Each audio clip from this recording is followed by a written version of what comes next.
Hello there, in the DJ back on Final Fantasy 16 here on the PS5, of course. Still continuing on with all the side quests that have unlocked here before what may be the final battle with Ultima at Origin. That huge floating giant, Mother Crystal looking enclosure, I guess, that he created.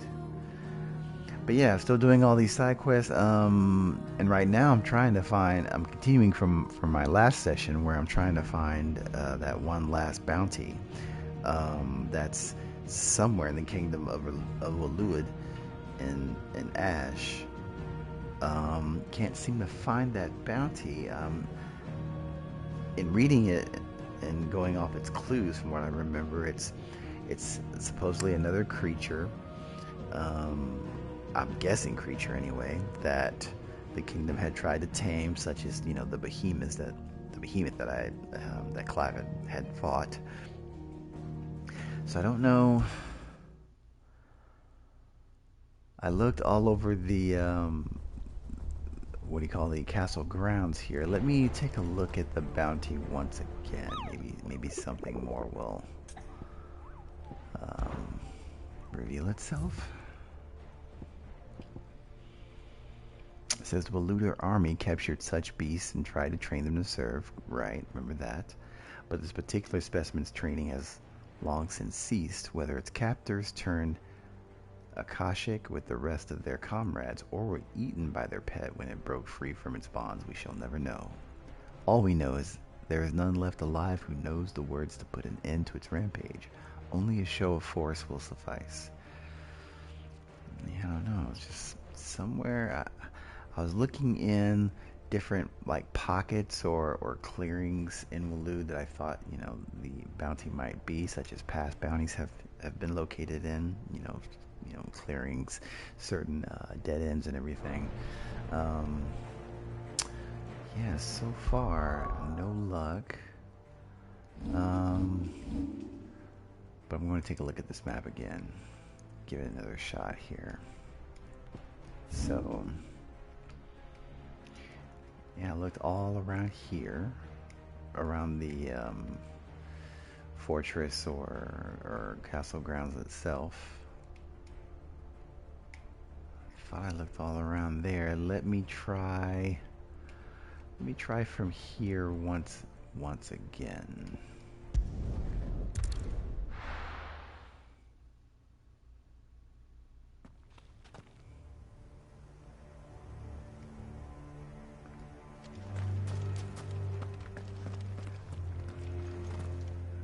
Hang on. Wait a minute.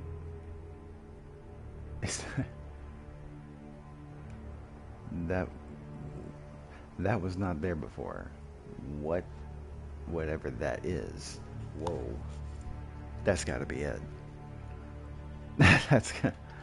It looks very behemoth-like. Oh boy. Okay. Well, we're gonna get right into this, aren't we?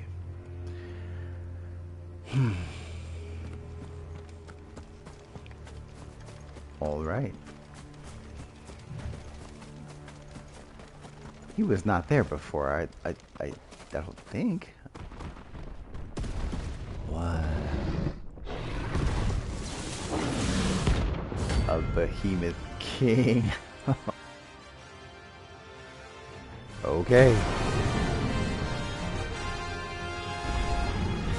Another of the Royalist guard dogs. A specimen of us too.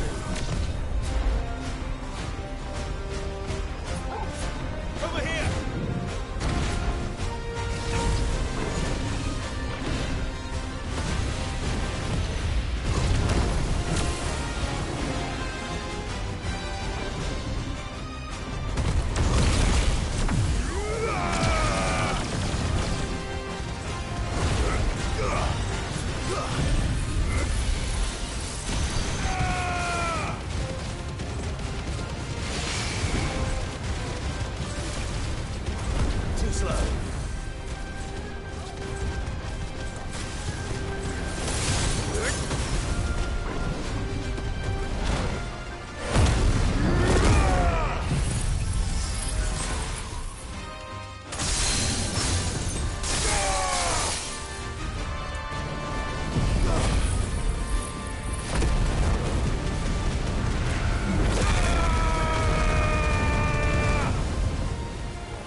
did it.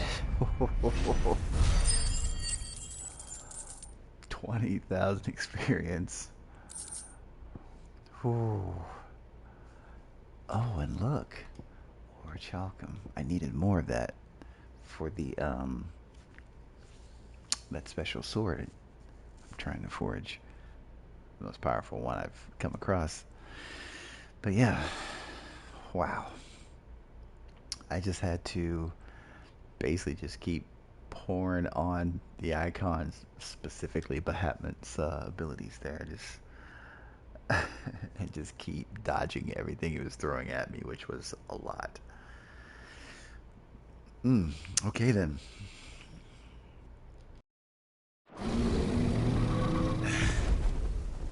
No match for you, eh, Torgal?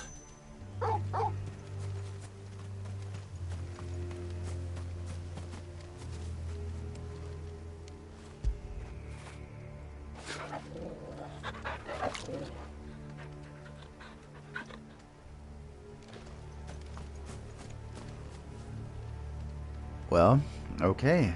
That takes care of that. What a way to start. Here I thought I would have to be looking for like a while. I think I'll head back to the hideaway. Take a look at the missives, which is the sort of the task board at all these side quests that are around. I'll pick and choose that way. After I take a look at the new item that's in Clive's chambers.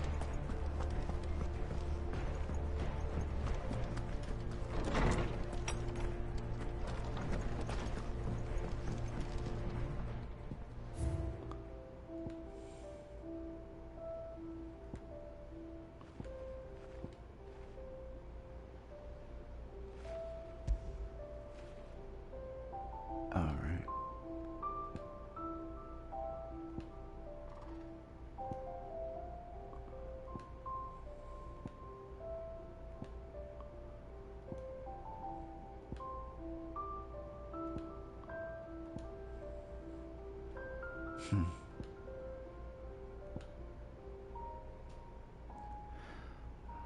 A lot of things here. It brings back memories. I'll tell you what. It's pretty cool. Okay.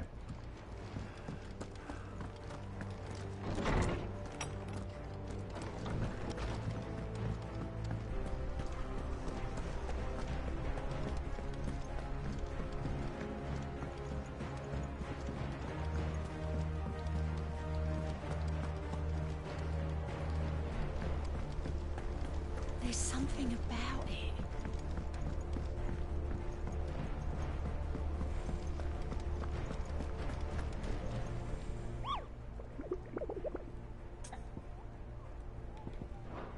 Oh, wait a minute. Oh.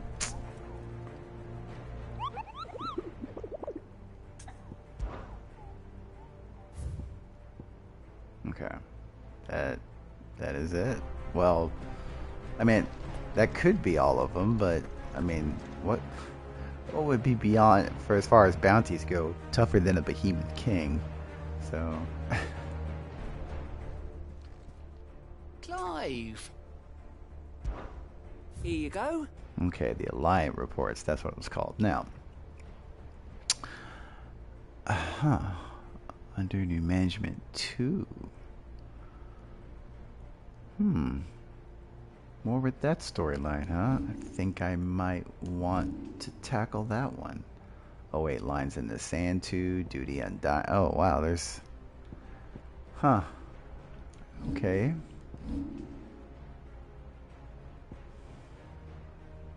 Wow.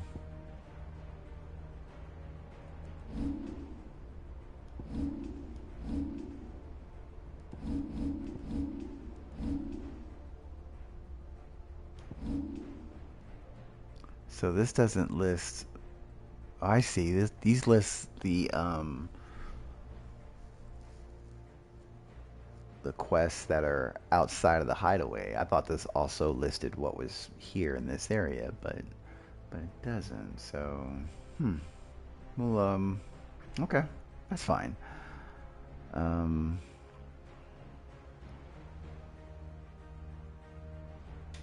I don't know which one to take on first, actually.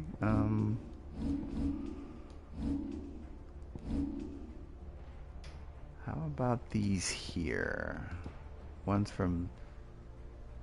Okay. Yeah. Let's do that. Renown is 50. 40. I'll take the 51 here. Yeah. Let's take the toughest one. Why not? I just defeated a behemoth king. I'm feeling a little empowered right now.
Are you buying or selling?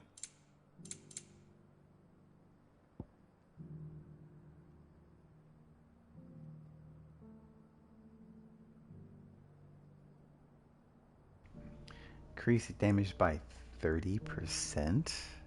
Huh. Alright. Of course. Not yet. It's a lot. Okay. Take care.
bearer of the burning quill is within, my lord.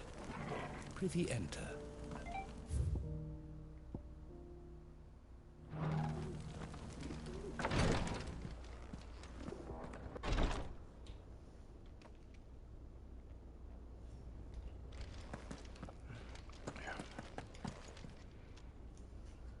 Lord Marquis, if you have a moment. What is it, Cyril? One of our brethren lately journeyed across the strait in order to pursue a new avenue of inquiry in our ongoing investigation. He sent an owl some while ago, but we have heard naught from him since. Was he surveying another fallen ruin? No. The object of his study was a savior cult that has arisen in Ash in recent years. We believe it may have some connection to the Circle of Malleus, an ancient religion that worshipped Ultima as its god. By gaining an understanding of this new faith, we hoped to learn more of the Circle's original beliefs. And so you sent one of your brothers to Ash? A continent teeming with orcs and Akashic? Fully cognizant of the risks, yes. I entrusted the mission to one of the most able of our order, the Third Chair, a master of the arts of combat and survival both. Though he has been silent for some days now, I have thus far refrained from sending any others in search of him, lest they be lost in turn. Yet, it seemed only right to inform you of the situation, given your unique experience of the perils of Ash. For as you so earnestly advised me, it would not do to abandon a man to his fate, when he might yet be saved.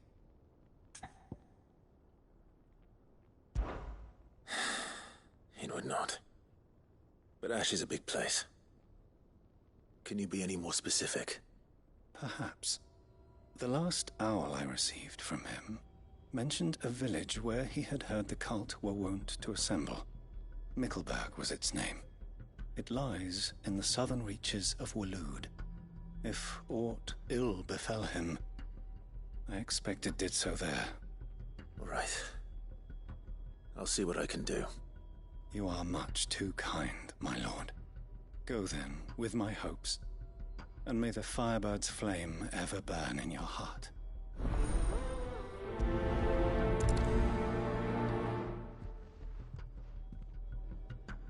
When last I heard from him, the Third Chair was bound for Mickleburg. If you mean to seek him out, my lord, I can think of no better place to start. News has reached us of the black bulk that soars over the strait. Lord Cyril has ordered our survey teams to investigate it forthwith. It would seem that your battle is coming to a head, my lord. I pray that you and your brother will emerge victorious. May the Firebird's flame burn ever in your hearts, and guide you back home safely.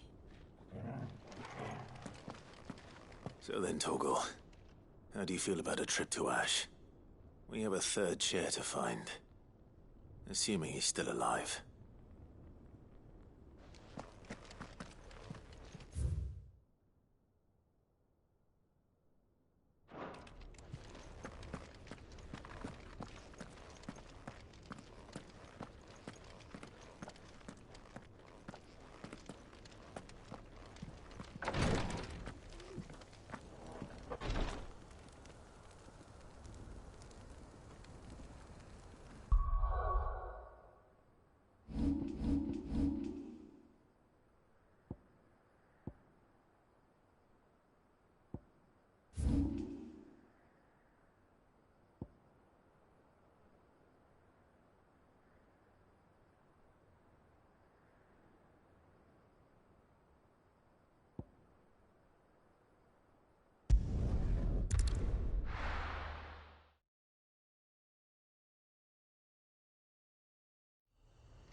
Good girl.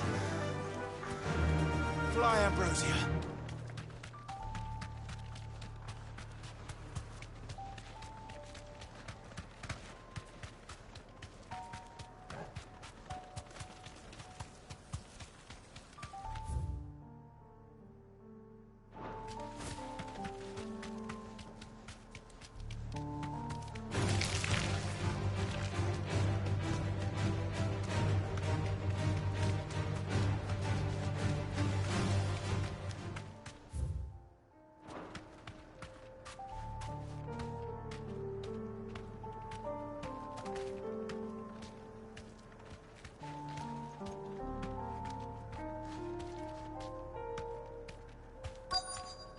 This must be Mickelberg.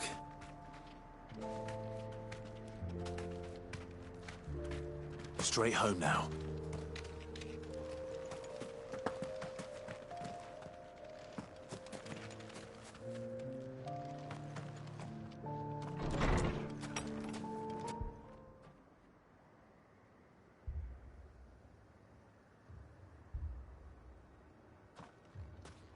These people aren't turned. And the village seems safe enough at least.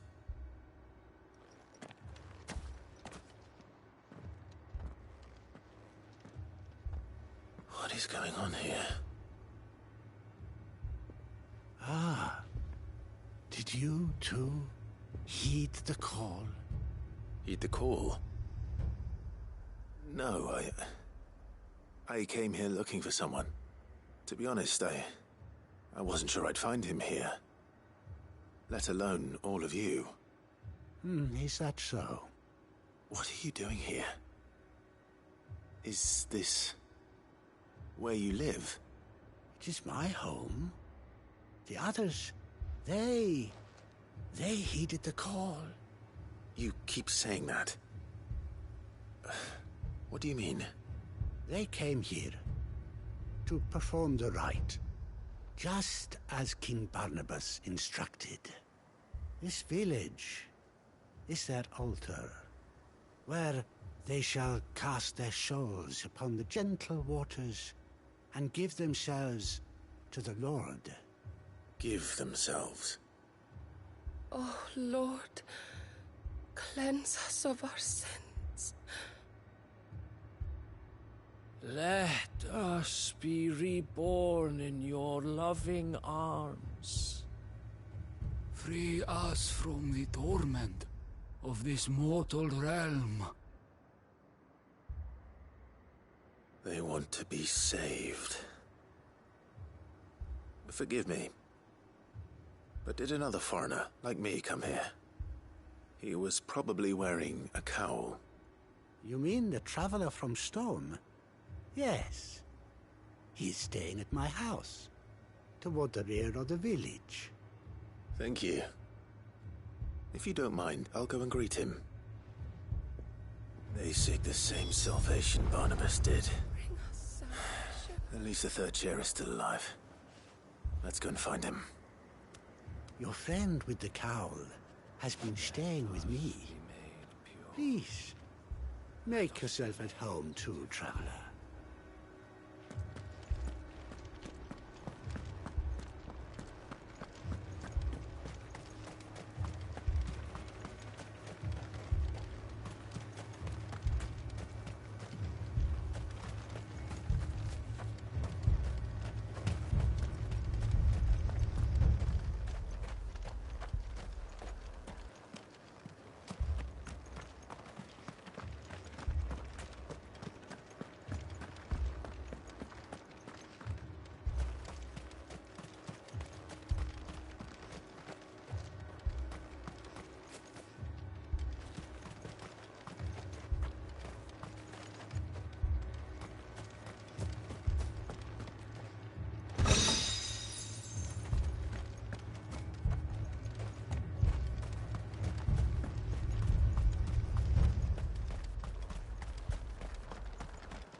Excuse me. Are you with the Undying? I am. And so it would appear, are you? Lord Rosfield, if I am not mistaken. That's right. And you must be the third chair. I am. Cyril was worried for your safety. He sent me to find you. Then I must apologize. I did not mean to trouble the bearer of the burning quill. Much less you, my Lord Marquis. He said that you had failed to report. Is there a reason for that? I came here to study the followers of this new faith. But the more I learned of them, the more my own faith began to falter. You have seen them at their prayers, have you not? They devote themselves to the veneration of their Lord with a fervor I have never seen before. Praying night and day that they might be rid of their wicked wills and reborn in their Saviour's light. Not that they might be granted respite from their worldly woes, but so that they might continue to serve him. Serve him with all of their beings. I, too, swore to devote my life to the service of my Lord and Master, but this... 'tis different. It is more. And so I would see it through to the end. See these people safe, that they might achieve their dream. That they might do their duty to their Lord. Even if it should keep me from doing my duty to mine. You do understand what their dream is, don't you? I do, my lord. They would cast aside their wills and become a Kashik. I know that it may be hard to believe, but to these people, that is the very essence of salvation. Forgive me, my lord, but I must remain here. If you are to return to Master Cyril, I would consider it a great... Did you hear that, my lord? Something is happening. I'll go and find out what. Stay here.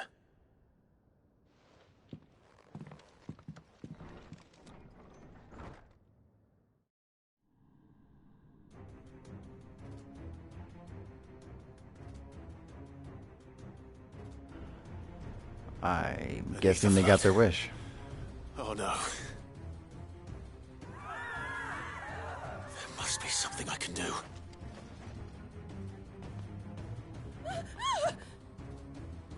Echoes as well. Found her. Come on.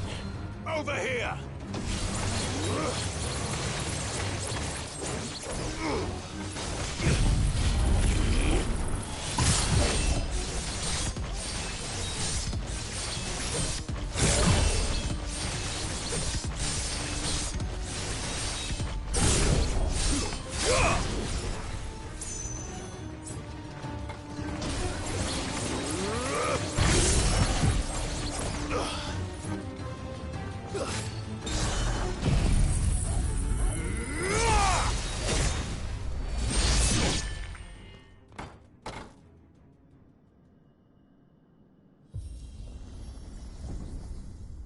What now?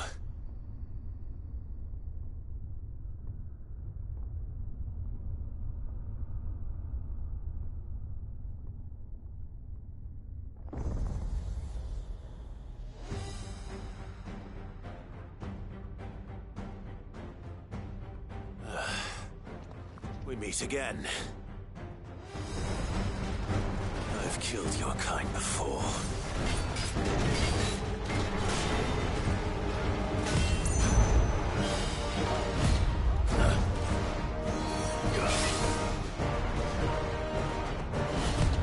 Nice try.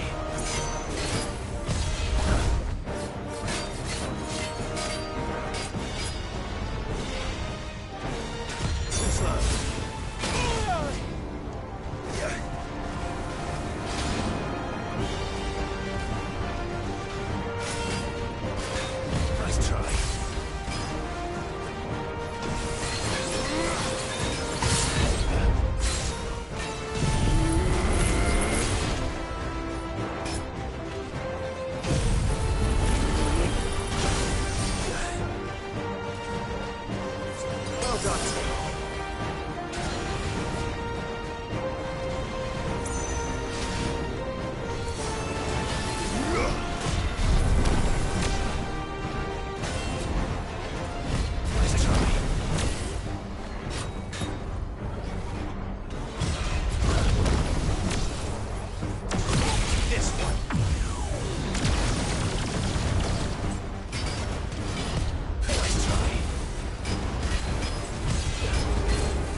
Damn it!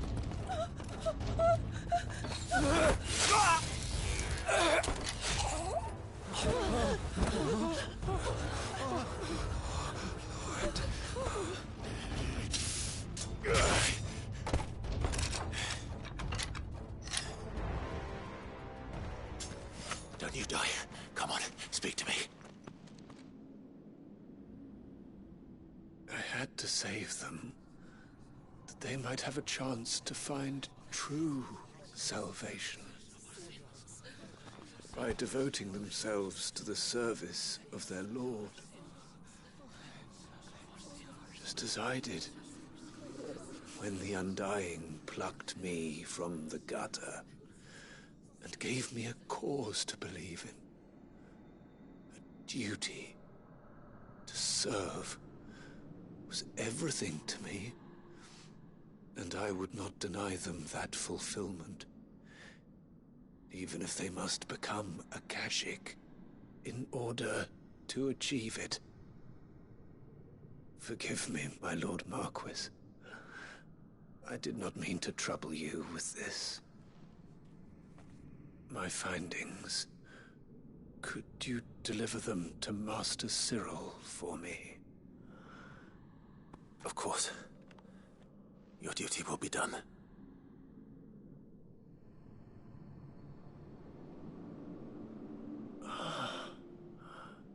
Look, my lord. They are saved.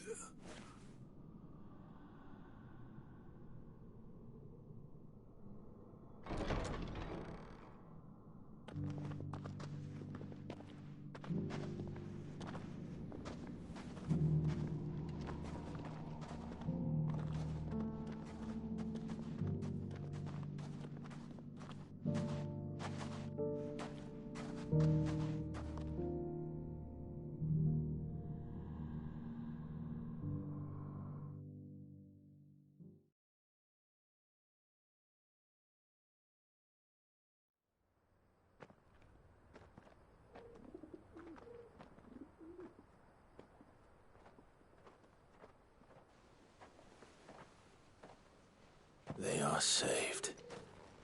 Found her. I should get this report to Cyril.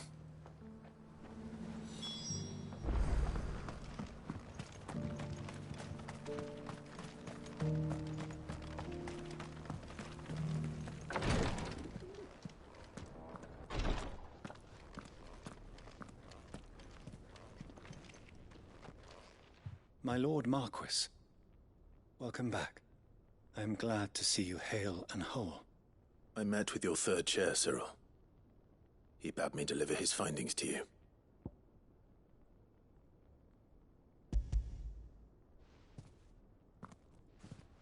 Thank you, my lord.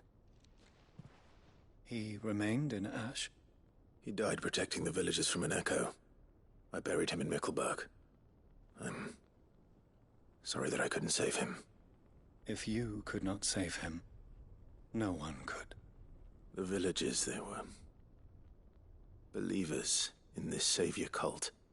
They prayed to their god that they might be unburdened of their wills. Then an ether flood came, and their wish was granted. Your brother sacrificed himself that they might live, even knowing that that life was death by another name. Then he perished defending liberty. A hero's end. For the right to choose how one dies is no less sacred than the right to choose how one lives. Sid would agree. He wanted to build a world where people could die on their own terms. A noble ambition. To die for one's cause is the most perfect expression of one's faith. It matters not how misguided others might judge one's decision to be. Only that the decision is one's own. We live according to the teachings of our order. We believe in them, we protect them, and yes, we die for them. For better or worse, that is our creed.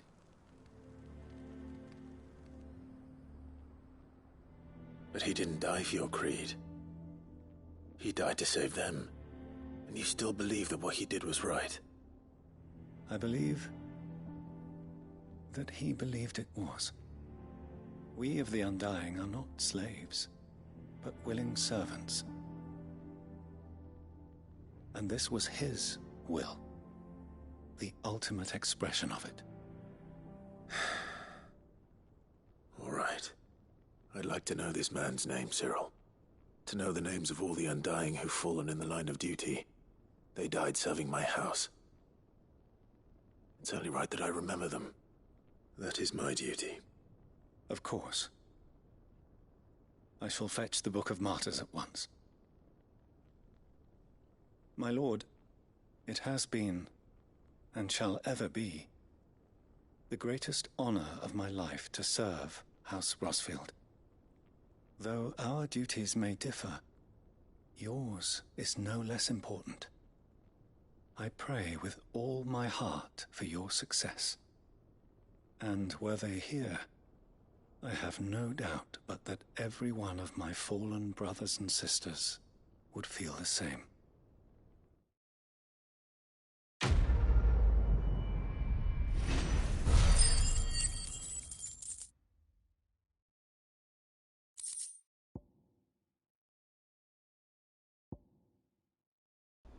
With more orichalcum. Interesting. Okay.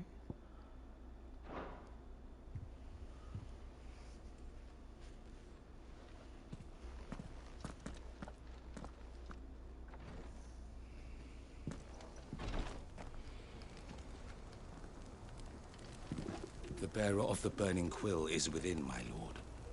Prithee enter.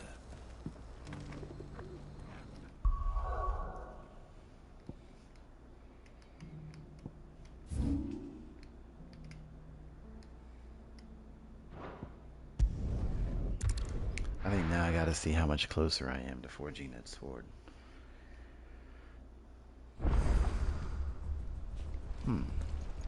Okay.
First the skies. Yep. Crack the crystal.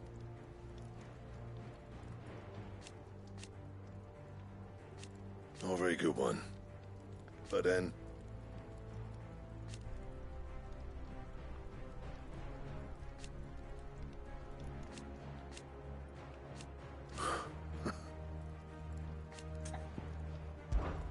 So, what'll it be?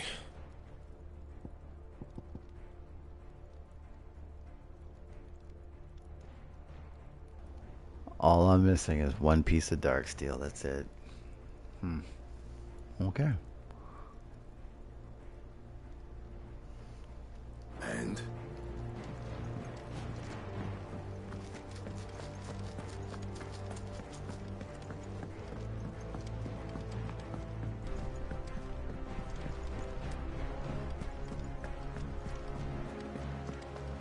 There's something about it.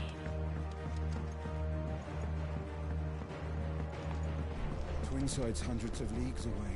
The crystals Clive! Anything catch your eye?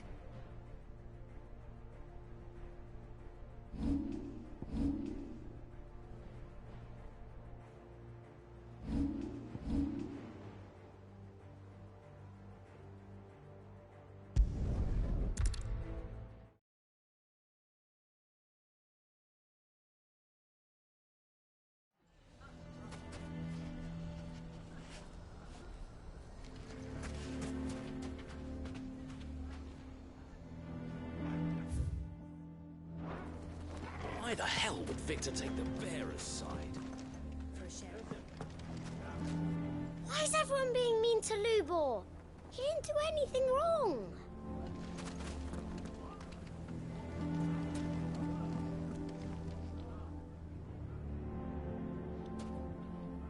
Here to help me pack? Thanks, but I'll be traveling light. I'm almost finished already, in fact. You're really going to go through with this, then? I am. But before I go, there is one small issue I'd like your assistance with. Well, two, in fact. If it's within my power to help you, I will. It's the children. I refuse to let them share in my disgrace. And if I leave them here, they surely will. Our friendship would see them ostracized forever. But I can't take them with me either. I can think of only one place where they are certain to be safe, and provided for, and loved. The Hideaway.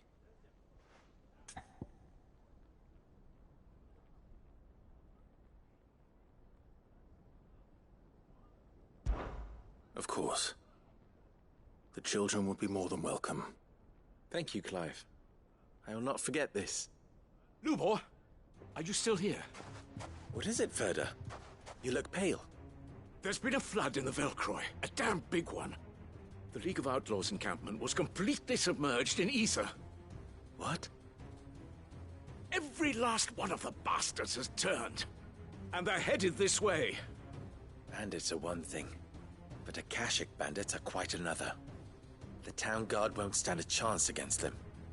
We need to evacuate. There's no time to lose. Ferda, gather the men. The Akashic may strike at any moment. We must make ready to cover the townspeople's escape. Well, what are you waiting for? Yes, my lord. Clive, change of plan. The children stay with me for now. I need you to find Conrad and Natalie. Tell them to prepare for a full and immediate evacuation. Understood. I'll do what I can to convince everyone else. Wish me luck.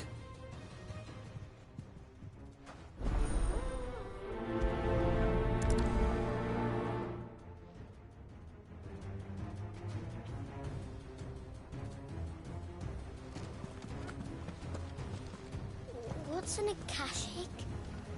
Lubor told me they're like people, but even meaner and scarier. You have to listen to me. They're coming. You need to evacuate. Know your place, bearer.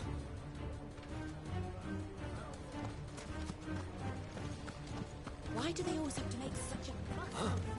What's the commotion? That snake.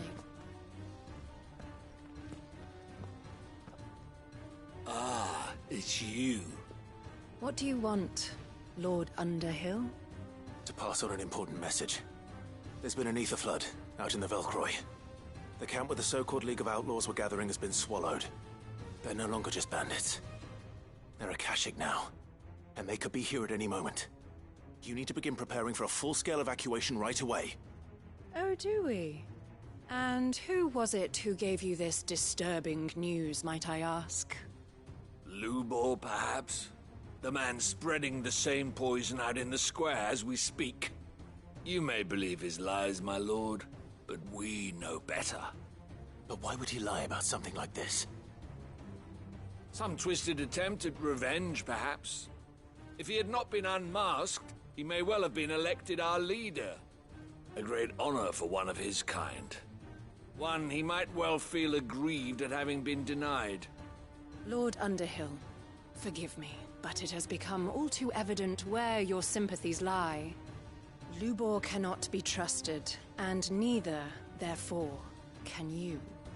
You may not trust me, but for the sake of your people, ask yourselves if there is any chance that this is true. There isn't. You can be certain of that. Now be off with you. You're making a mistake. It's no use. They're not going to listen to me. We'll just have to do what we can without them. I should speak to Lord Furder. Enough of your nonsense, Lord Underhill. Leave us be. I do not know if you are in league with Lubor, or if he has merely filled your head with his lies, but I do know that not a word you say is true.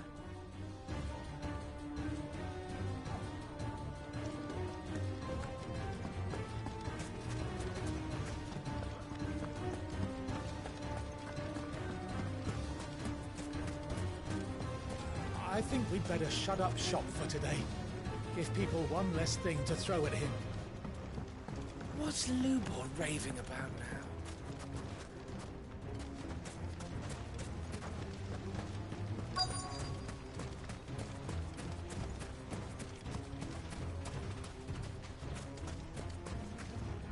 Good day, my lord.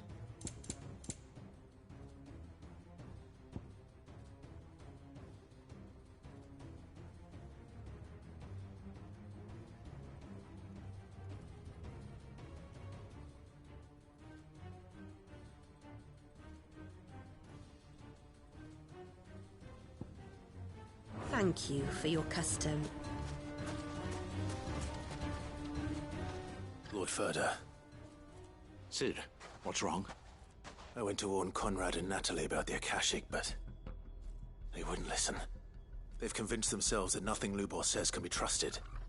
The bloody fools. Which means the town guard can't be counted on for support. But I can. If there's anything I can do to help you defend Dalamil, you only have to ask. I appreciate it. Cid! Further! I've been looking for you everywhere. Victor? I thought you'd left. I couldn't abandon a friend in need. And Lubor is in need at this very moment. Come quickly.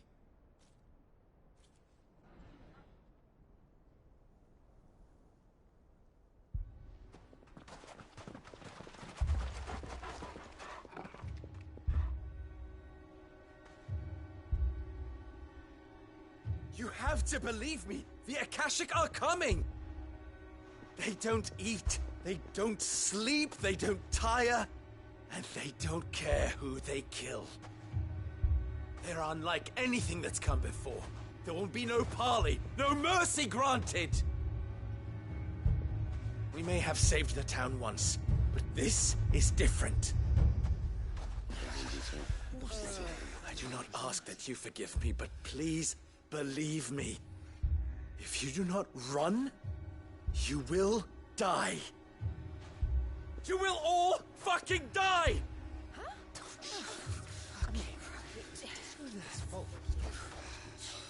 You'd like that, wouldn't you, bearer? Yeah, with us out of the way, your kind will be free to claim Dalamil for yourselves. You should run! Run, bearer! Yeah, run! Run! Far away! Run! Just go on! Yeah. Yeah. Yes! Go on, then. Go on! Go! Just go. Lubor. Wait. Someone's coming. No. Come on! Stop! You're hurting him!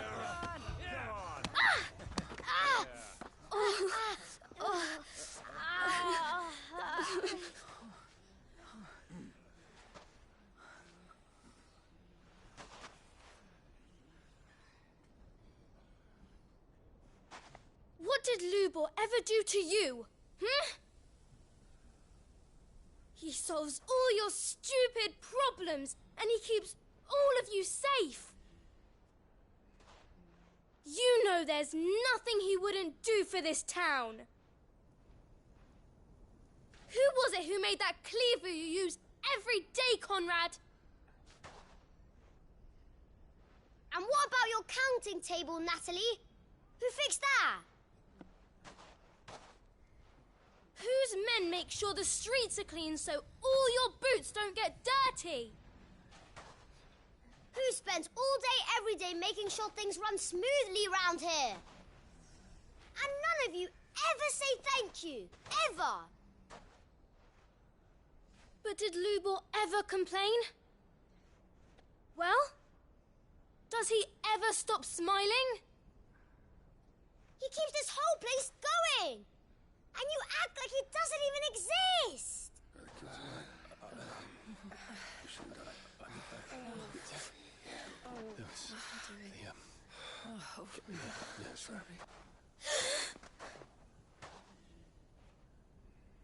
Lubor, we've heard enough. Wait! We will not run. The town guard will not abandon the very place it is sworn to protect. And I will not give up for lost the stores that we labored so hard to fill.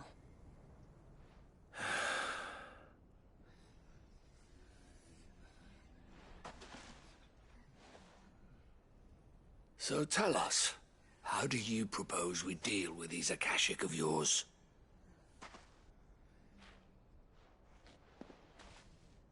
We won't run, but we will fight. All right, then.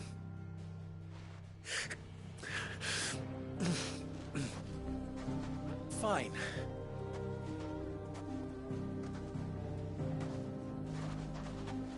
Gather round if you don't want to die.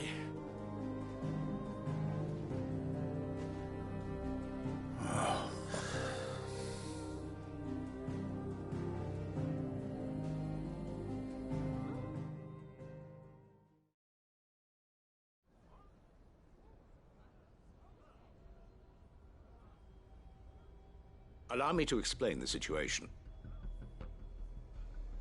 The ether flood occurred near the village of Cheratina, deep in the Velcroy. The place had been abandoned for years, until the League of Outlaws decided to make it their base of operations. Now they're all turned, and if the scouts' reports are correct, heading in this direction. They are mindless monsters, driven only by hate and rage, and they are utterly unpredictable. With the bandits, we at least knew how and where they were likely to attack.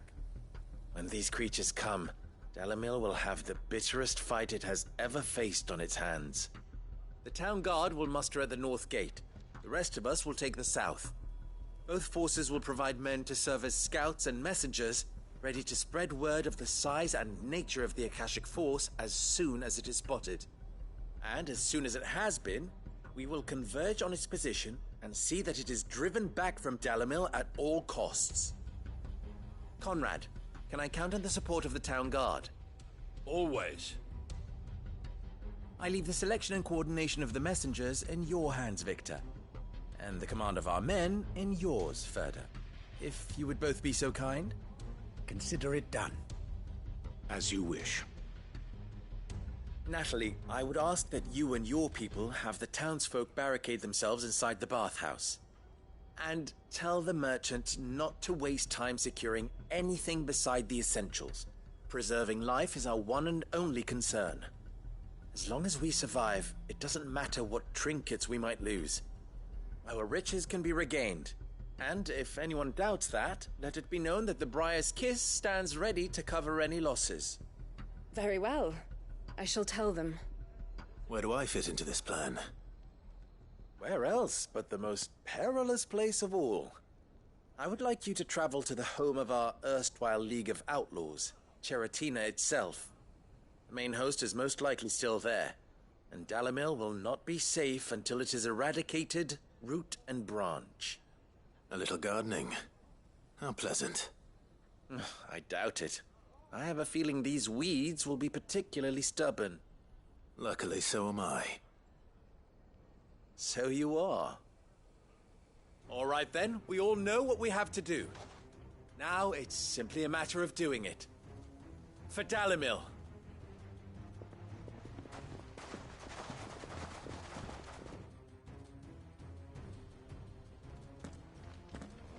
Looks like everyone's ready. I'd better not keep them waiting.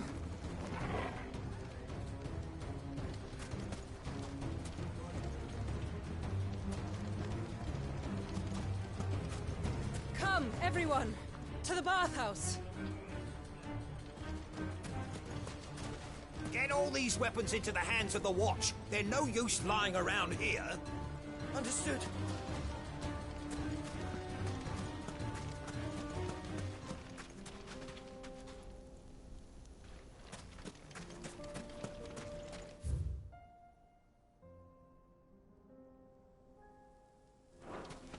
Good. That will keep some of them out. Any man sighting an Akashic is to raise the alarm immediately. The messengers will see that our entire force rallies to that position. We stand together or we fall alone. Do not forget that. Dalamil will be safe with us. You have my word.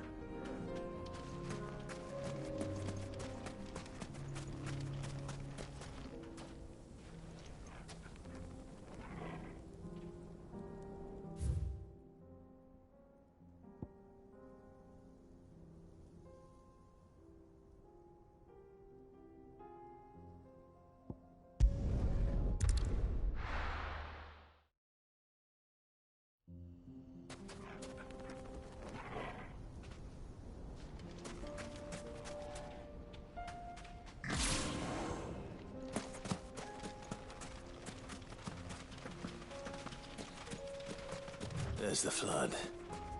But what's waiting for us inside?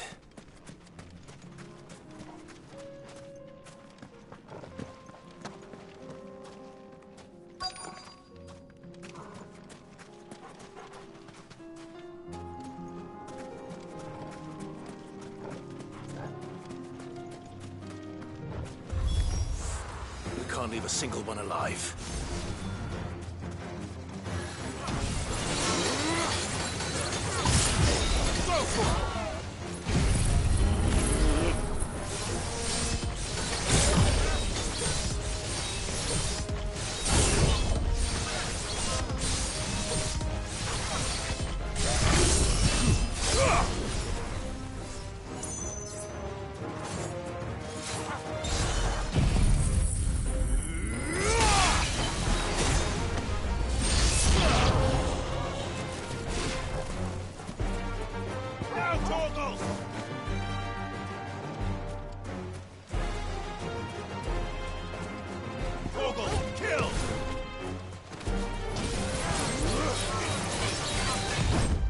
Nice try.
The League is disbanded. I should get back to Dalimil and see how the others fared.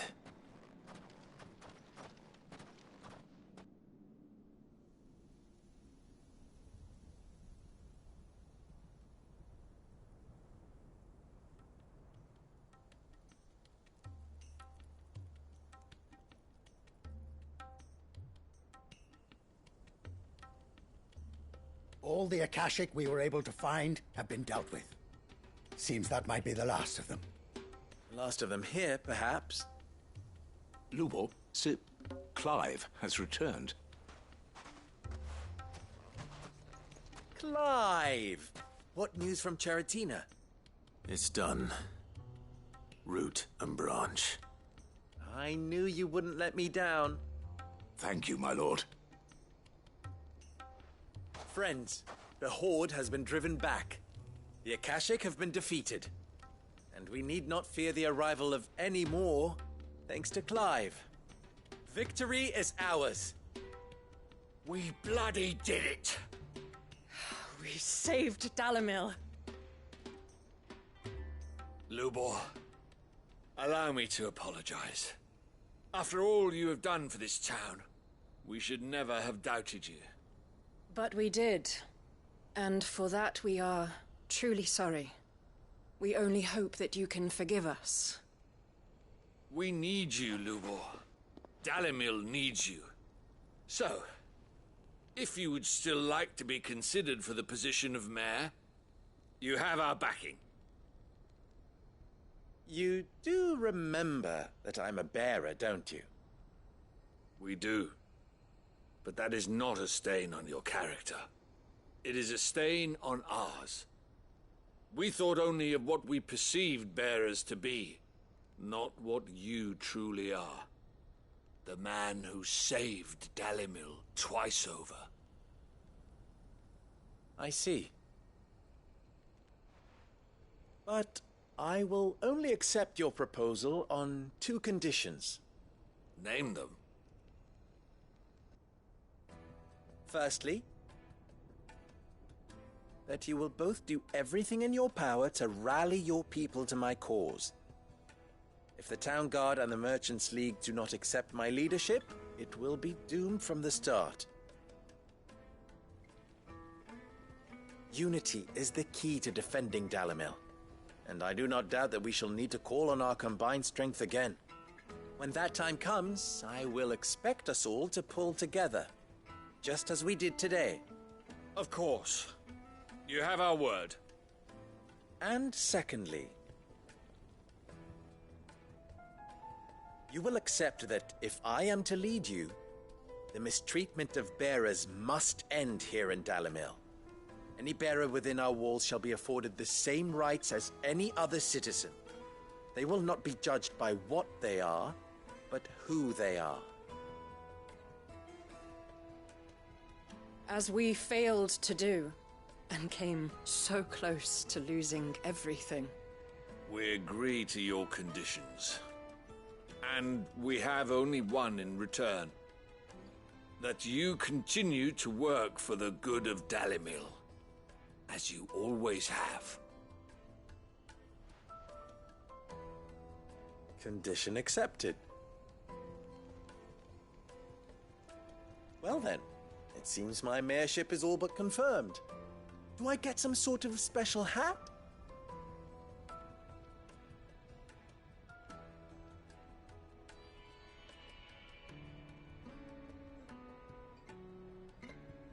How fickle fate can be. Not so long ago, I had resigned myself to leaving Dalimil in disgrace. And now, I find myself her leader. Here. For everything.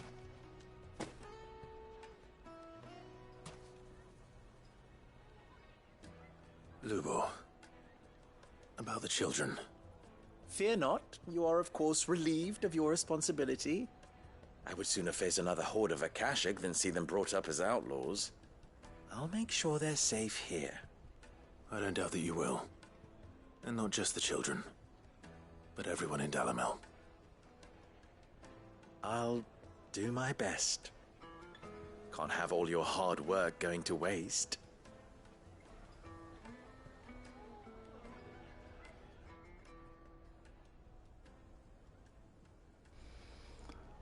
I like that I decided to do these quests. It's a good ending to have for Loot Boy. I always like them.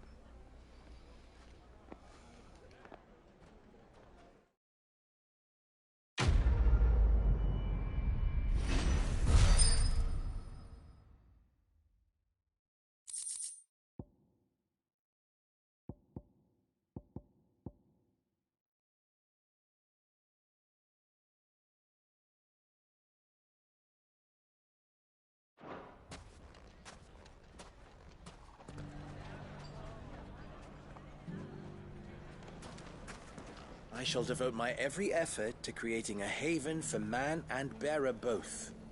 Just like a certain someone else I know. Someone to whom I owe a debt of gratitude.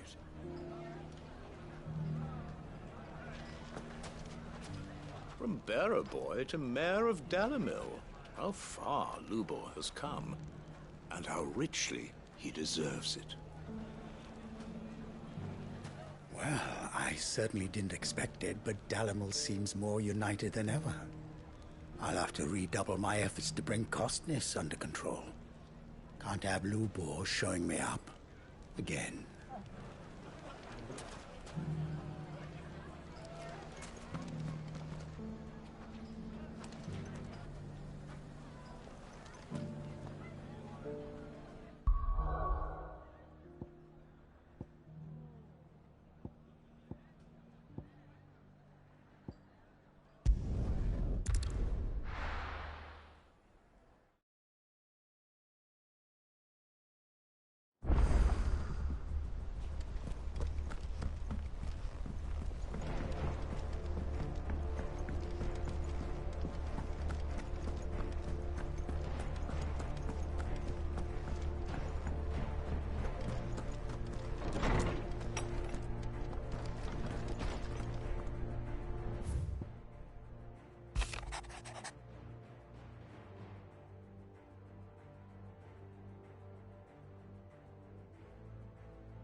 Fancy a look at the list, do you?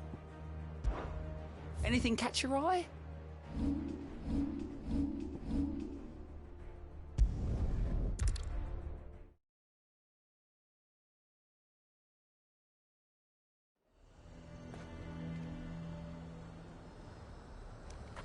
A fortress? And who'll pay for that? The garrison is threatening to pull their sentries from the markets if we don't cooperate. Then we just post our own.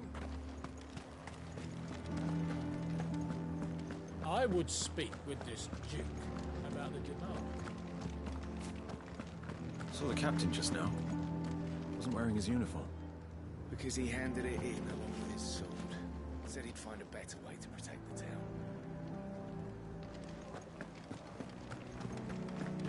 Your town needs you.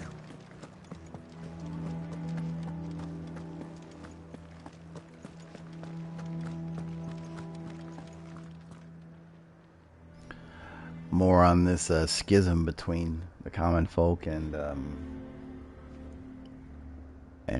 believe the Do you have a moment, Clive? cardinal or whoever it was. It's the Duke. The Duke. Unsurprisingly. That's right. His Eminence has assumed full control of the garrison and put every able-bodied man to work on the fortifications. The town was left all but unguarded, So Philippe was compelled to form a citizen's watch to fill the void. And though my dear boys have been characteristically willing to assist him in this, they want for bodies. So I was wondering if you would lend them your strength, that the people of Northreach might sleep easier, if only for a few nights. Of course. Whatever you need. Thank you, Clive. What would I do without you? Philippe told me he had men stationed at... Where can I find the mistress of this establishment? Here, my lady. To whom do I have the pleasure of speaking? My name is Sabine, and it is my displeasure to be the daughter of the Duke of Oriflamme, who I understand is causing you and your town no small amount of trouble. I wish to speak to you about what might be done. Very well. Let us speak. I trust you'll forgive me, Clive. Absolutely. Our conversation can wait. Please, proceed. As you know, my father is a most overbearing and supercilious man, and I join you in objecting to his every action.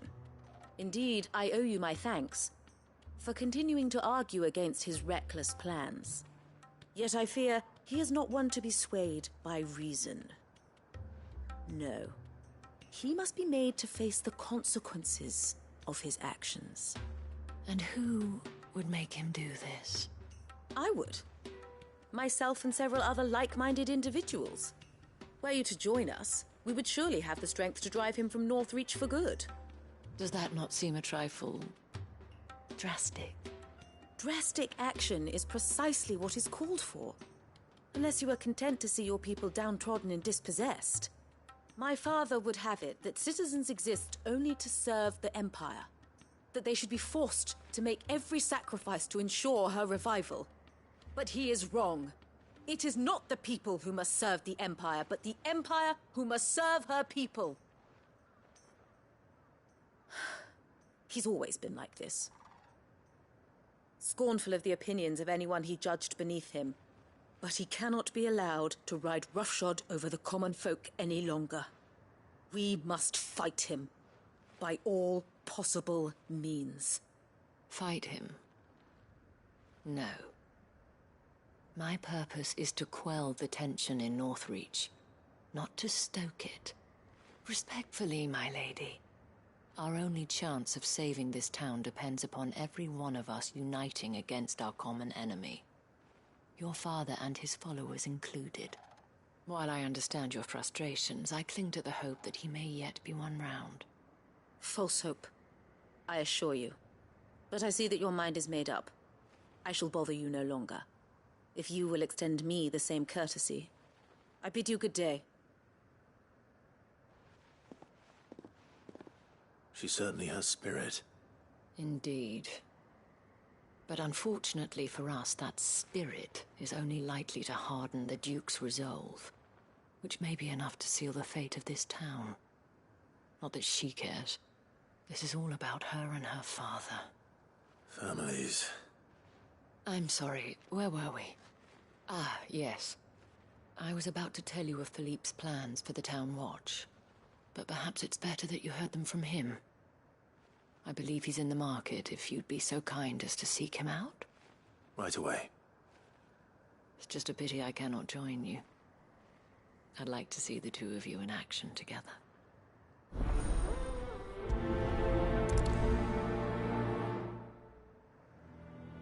The task of organizing the town watch has been taking up a great deal of Philippe's time of late. And the rest he spends guarding the main gate to the markets.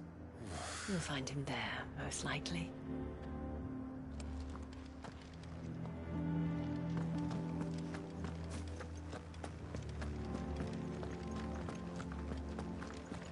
Your town needs you. Saw the captain just now.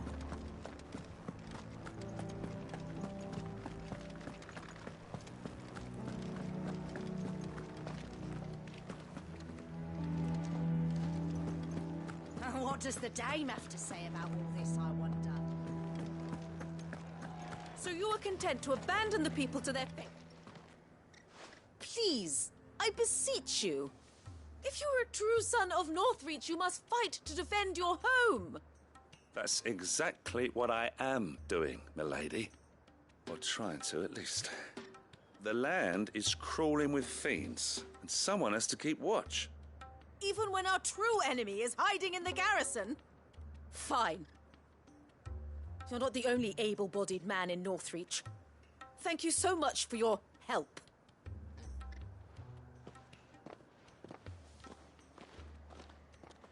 She cornered you too, then? Could hardly get a word in edgeways.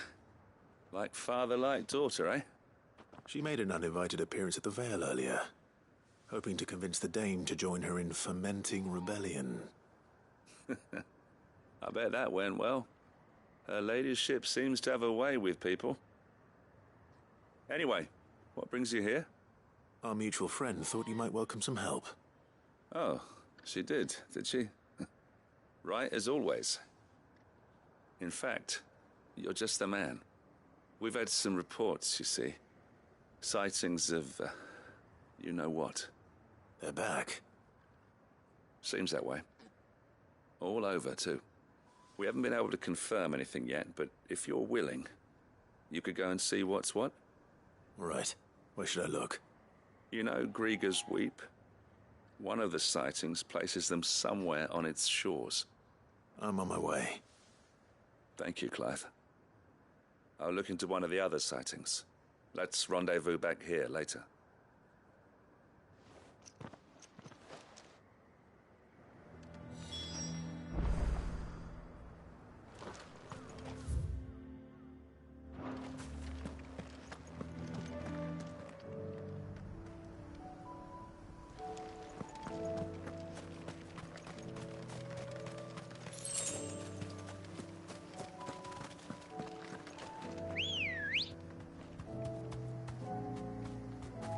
Good girl.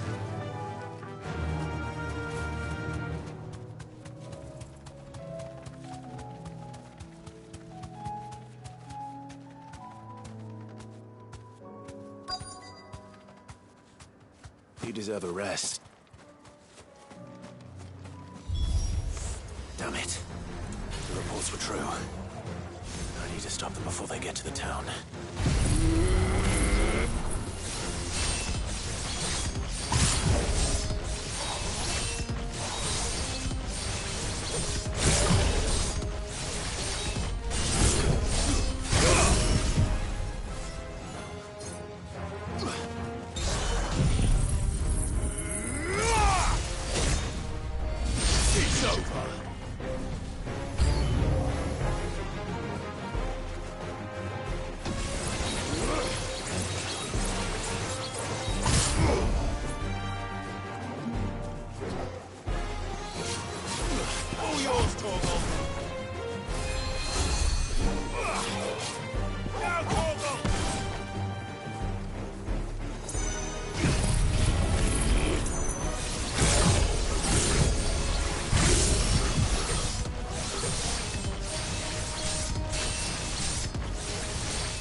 Call that a test, Ultima?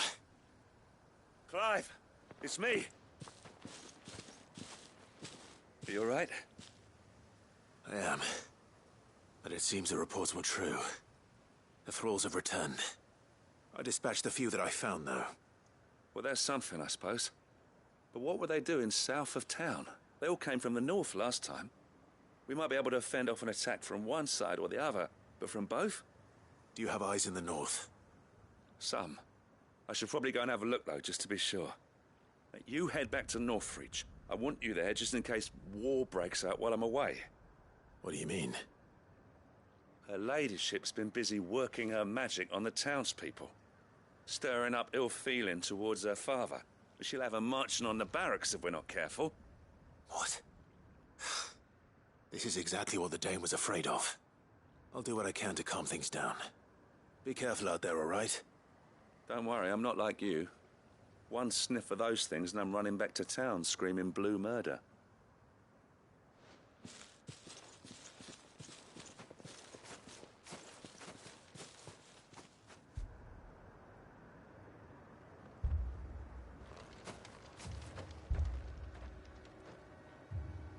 Do you not see, Father?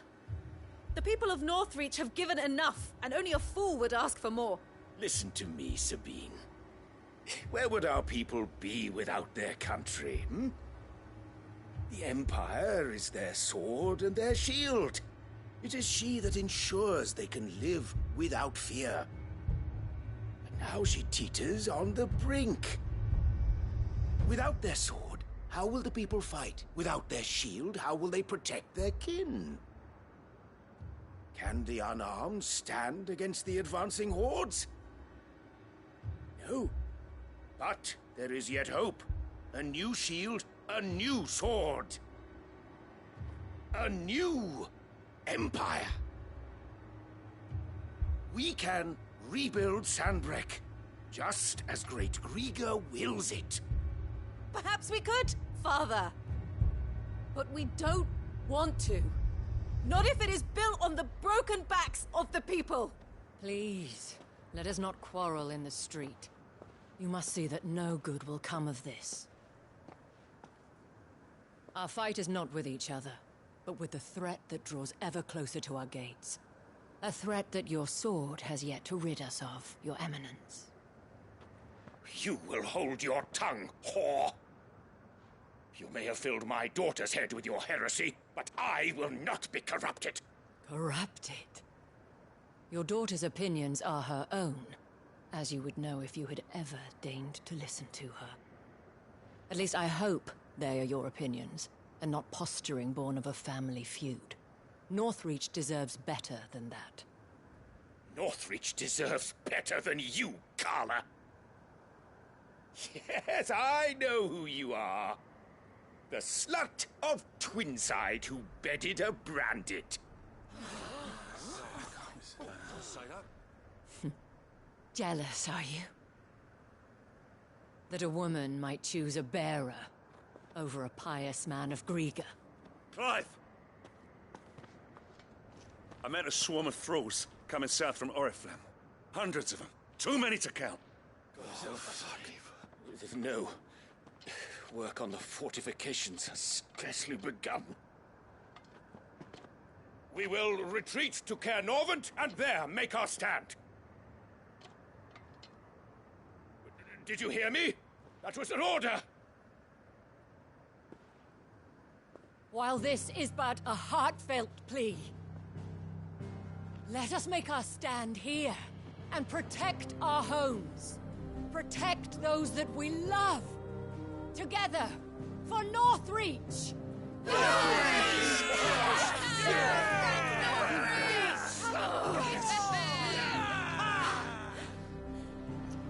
You heard the dame. What are we waiting for? Pikemen to the gates. Archers to the roofs. Quickly, come on!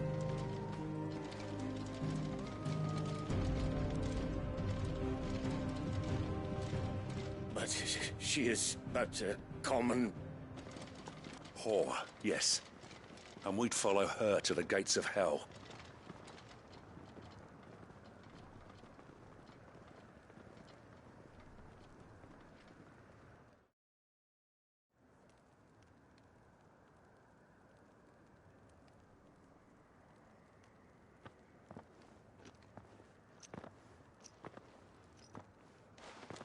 The men have their orders, and they look like following them. I got them spaced out at regular intervals. Whichever direction the thralls strike from, there'll be someone there to meet them. Thank you, Philippe. Rest assured the people will play their part. The herbalist has donated her stock of medicines to me. Should any of your men be injured, take them to the Vale. We'll see to them there. Thank you, milady. I will. I'll play my part too. You still want for numbers. Unlike the enemy. I only hope I can go some way to evening the odds. Philippe, can I leave the south in your hands? I doubt the thralls by the lake were the last of their number. Of course. I'll lead a party down that way so we don't get taken by surprise. What about you? I'll make my way up the road to Oriflamme. I fought a few of these things. And while I can't promise to hold them all back, I should be able to thin the herd. All right. But take care. Thank you. Both of you. You can thank us when it's over. Till then, madame.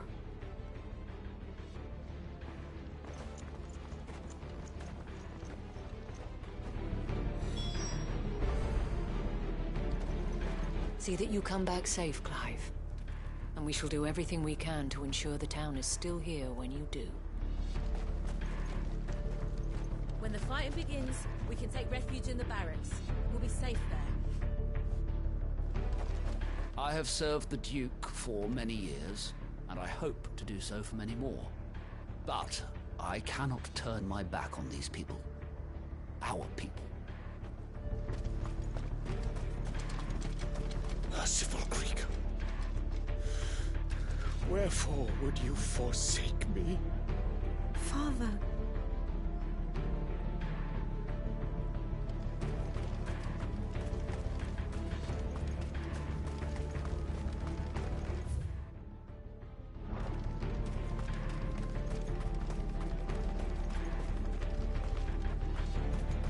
I want steel in the hands of every man or woman willing to fight.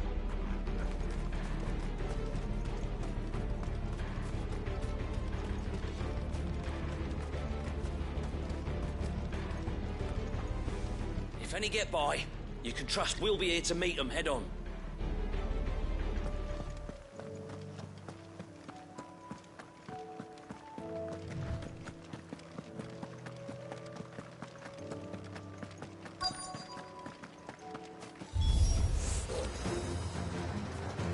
This is more like it. Come on then. Test me.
It's only just begun.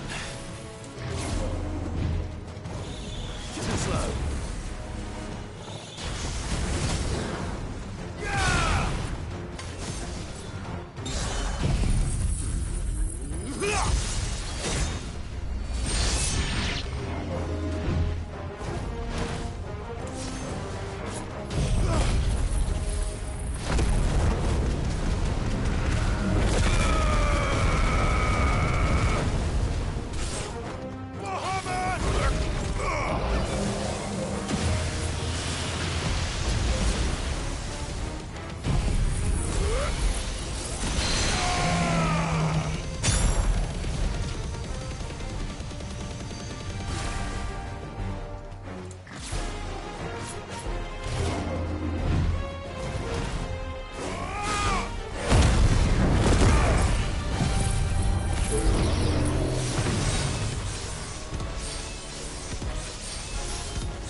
Mortal!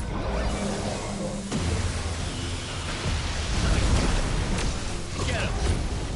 Mortal! Attack! Get him!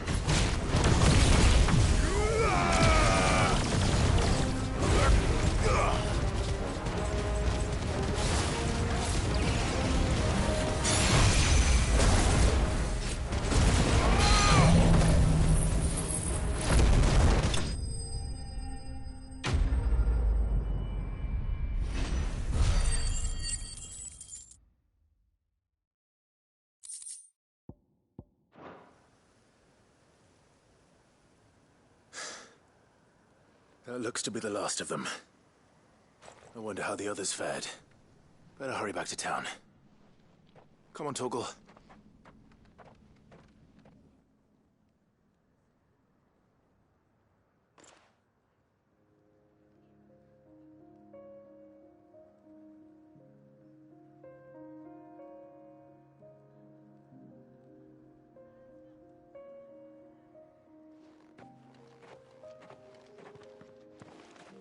Clive, it's good to see you. And you. The road to Oriflamme is clear. How did you and your men fare? Well, we ended up fighting for our lives down by the lake. Took a few nicks, but nothing the girls of the Vale can't put right. Glad to hear it. Well, it seems we've survived. For the time being, at least. I thank you both for answering the call. You were right. And I was wrong. About everything. I had thought that the only way to unite the people was under the banner of Empire. That without a strong hand to guide them, they would drift apart. To be borne hither and yon by the eddying currents of fate. But you brought them together. Not by force, nor by the exercise of goddess-given authority, but by simply being one of them. By knowing what they feel, because you feel it yourself. Our purpose was ever the same, Your Eminence. You were merely distracted by a loftier vision of empire and glory, while our eyes beheld matters closer to home. You have the right of it again. As did you, Sabine. His Radiance said it himself. Sanbreque is naught without her citizens. I forgot that, and I am sorry. I'm sorry too, Father. I should never have taken things so far. I only wanted you to understand how the people felt. How I felt. But my anger got the better of me. Do not blame yourself, my dear. This was my doing. I should have listened to you. To all of you. Your Eminence, your ladyship, I do not doubt that you came here with the best of intentions. But I believe the same could be said of us all. We all want safety, security, prosperity. Not just for Northreach, but for the entire realm. And we may yet achieve it. If only we work together. Will you join us in this? Yes. We shall. Thank you, Your Eminence. Now that that is settled, I must go and see to the wounded. The Vale's doors are always open to any soldier in need of relief. And today there are more than ever before.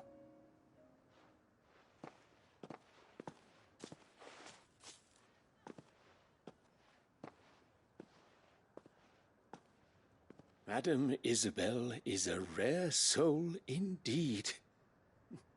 In these dark times, I see that it is not men like me who should lead the realm, but women like her.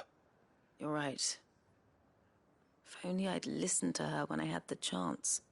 Forgive me for saying so, milady, but you still do. The Dame said it herself. We can turn things around. We just have to work together. And that goes for you, too. You're one of us now. One of you. Well said, Captain. Let this be a new beginning. Not only for Sanbreque, but for us. Well, since there's nothing more to be done here, I should see if Isabel needs any help moving the wounded.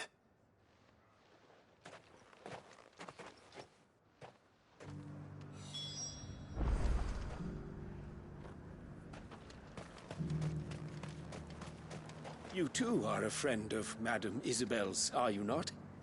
A sellsword won over to the cause by her brave example. Remarkable.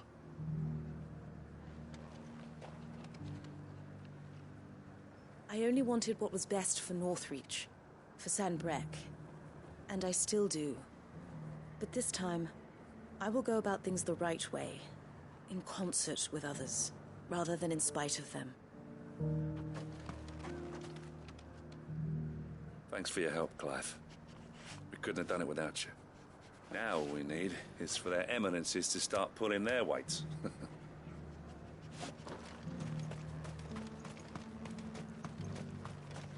Can we get you anything? A room at the Vale would be nice.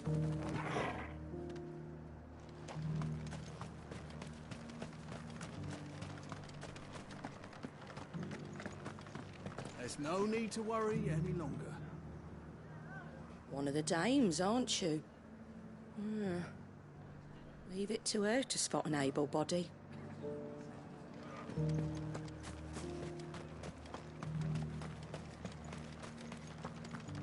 I saw several soldiers being carried to the Vale.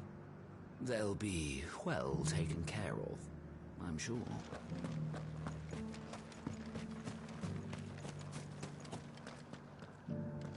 How goes the treatment of the wounded? I'll be happy to man one end of a stretcher if it would help. You've helped quite enough for one day, Clive. Thank you. Don't mention it. Oh, but I must. After all you've done for this town, it is the very least you deserve. Tell me, if Northreach had fallen, what would you have done? A woman of your means could find a home anywhere in the realm, but I sense you would rather have died here. It's a long story. For you, madame, I have all the time in the world.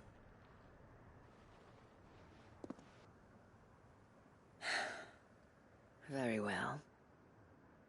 Long ago, I had a life in the Crystalline Dominion. I was Carla then, courtesan to the nobility. So sought after was I that it was only they who could afford my time. Alas, those halcyon days were not to last. For naive as I was, I fell in love with a bearer. He was my master's guard, the gentlest man I have ever known. After they discovered us together, he was whipped bloody and forbidden from ever looking at me again. And so we fled. Not that we had anywhere to flee to. We wandered, aimless and starving, half dreading, half praying that the next day would be our last. Until we found ourselves here, in Northreach. It was the Vale that took us in, that fed us, clothed us, and healed our hurts. Those that could be healed, at least. My love was already too far gone. He passed away. He did. Not long after we arrived. But at least we were able to share a few moments of peace before the end. It was the greatest gift I have ever received. But the generosity of this town and her people did not end there. The men and women of the Vale supported me through my grief. Shared in it, though I was still a stranger to them. They treated me like a sister. And so I swore that I would always do the same. that I would return the kindness that Northreach showed me. That I would repay my debt to the Vale.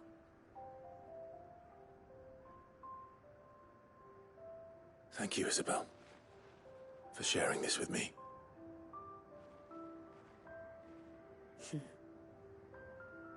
You're a lot like him, you know.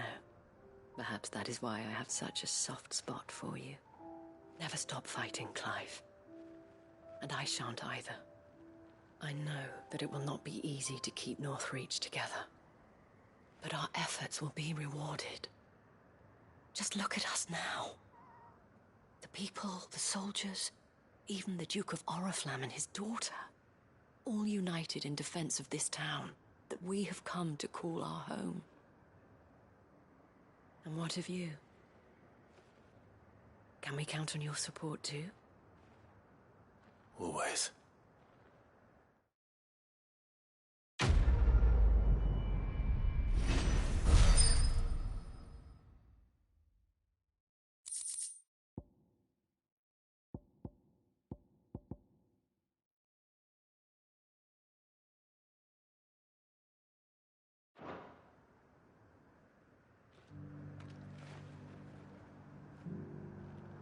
We have brought Northreach together.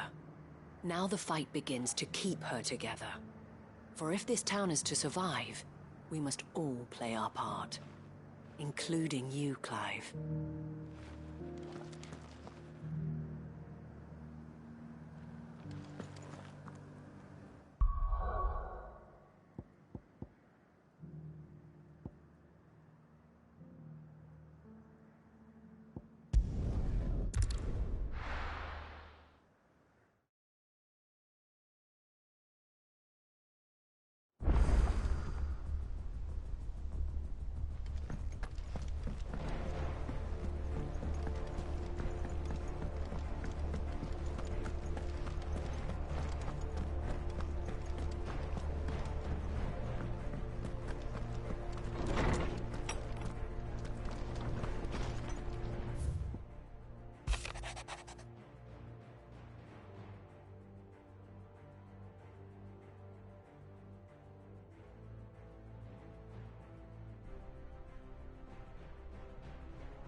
First the skies, then the cliff.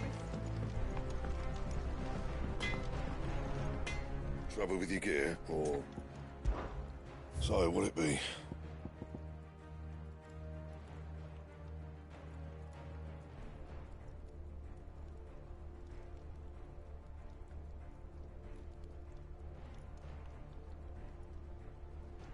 And?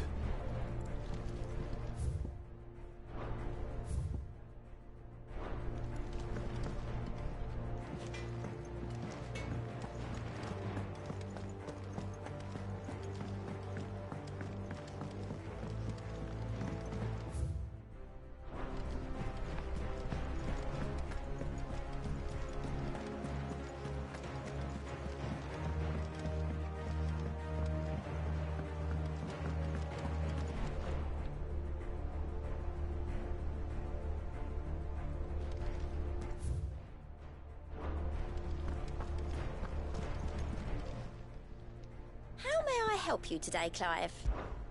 Your benefactors are a generous lot.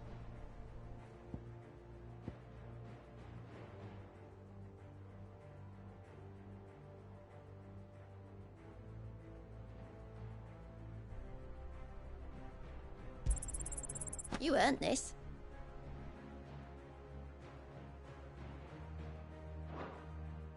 All done?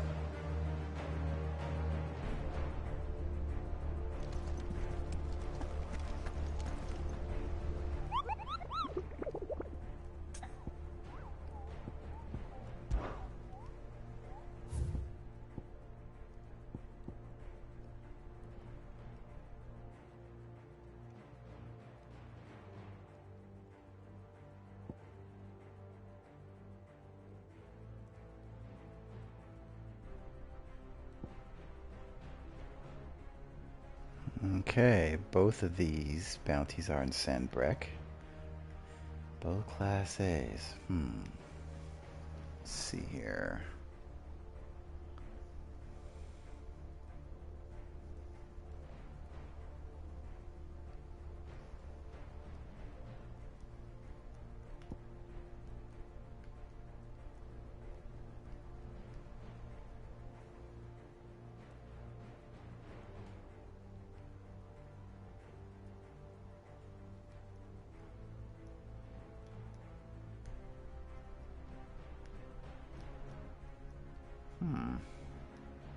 I wonder who that knight is.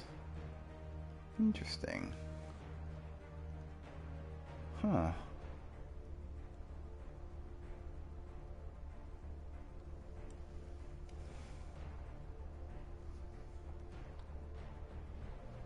I'm wondering who that is. Anyway, guess we'll find out. Try and see if we can find him. Okay, but first, that one. Cape Orseer. The Penitence Gate, okay.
Okay.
And now my...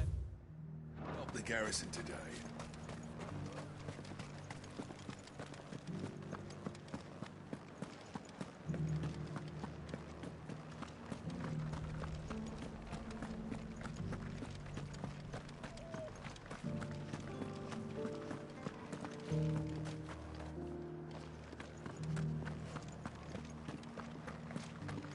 haven't seen any of those beastly blue eyes.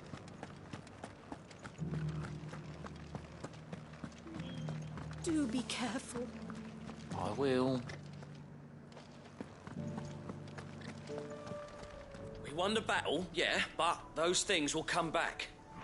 And when they do, we'll be ready.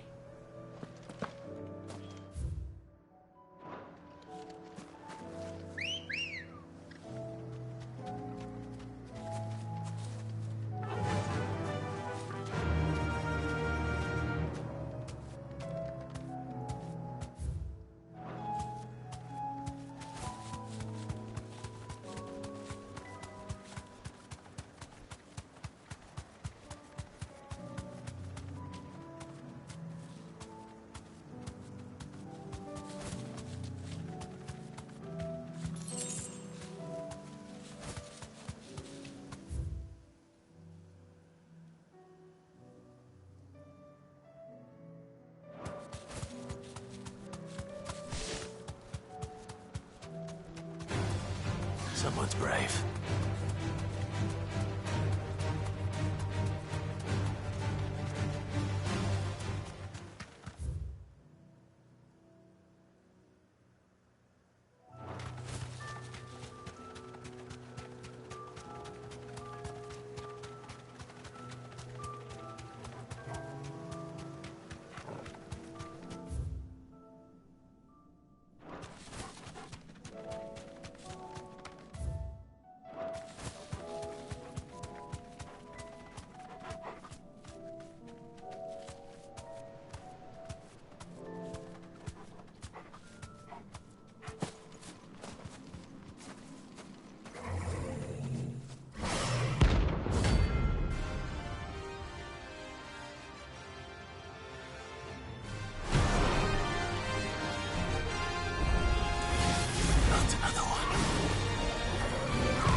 these things.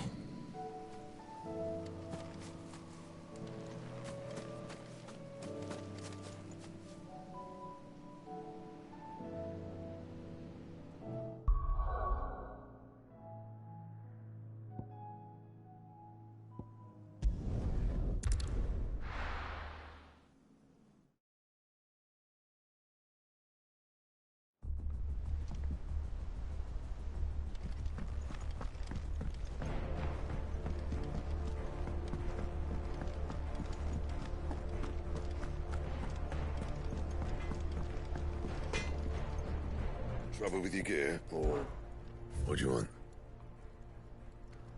I thought that was the missing piece I needed. Look at that. Looks like now I can wield this sword, or craft it. Here we go. It's gonna be a big spike in attack and stagger. Should last you a good while. Half past twilight, nice. Half past twilight trophy. Okay. And then can it be reinforced? Probably not. No, I didn't think so, but thought I'd check regardless. Anything else? All right, that sword. Okay. Very nice.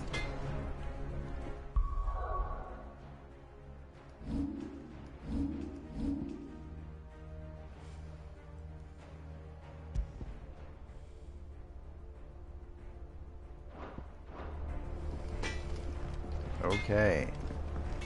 Last bounty. At least so far. Who knows if any more are going to be put up on that bouncy board. I thought that was it last time around, but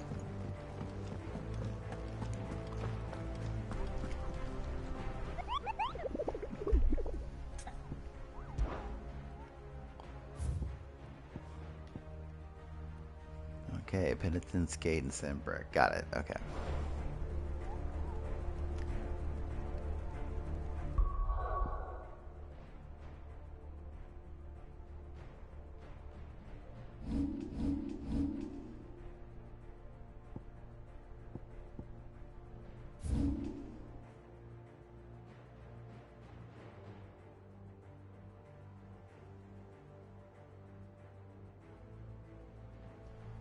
All the way up there.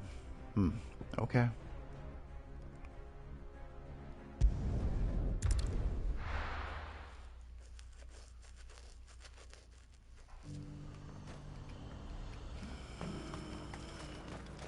And how might I help the garrison today?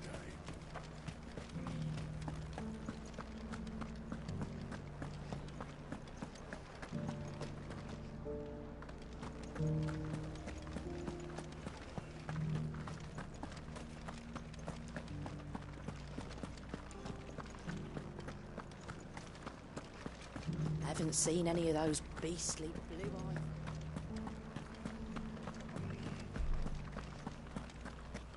Do be careful. I will.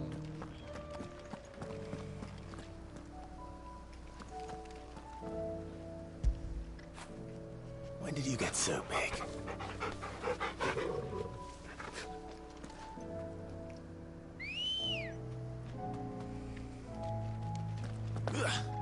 Come on. Yeah.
he is.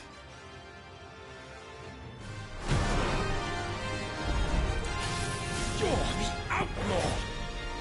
The one who drove His Highness to madness! On your knees!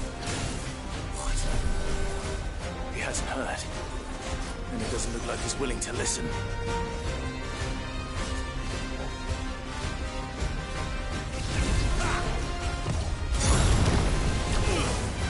Only your death will sell!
Damn it. Dion would have been glad to have you back at his side.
I tell you? The Crown Prince of Sambrek.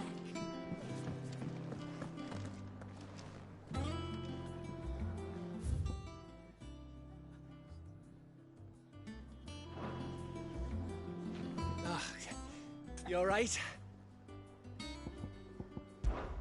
Something troubling you?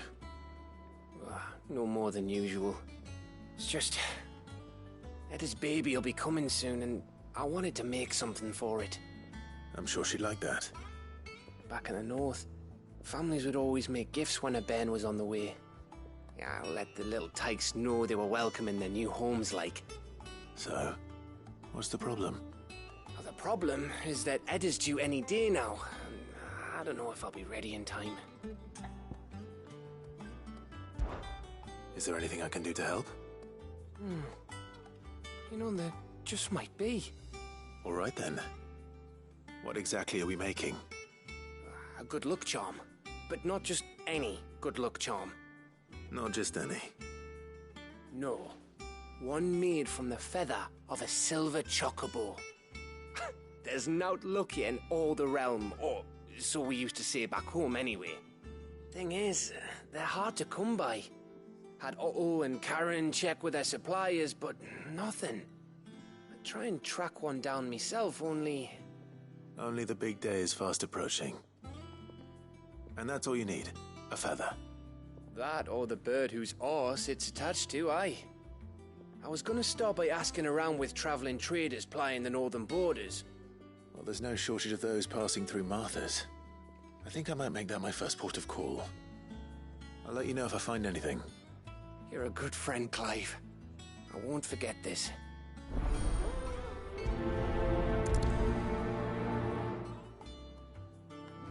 Can't say I've ever seen a silver chocobo myself, but I have seen one of their feathers. Look just like a normal one, only silver, obviously. Well, grey.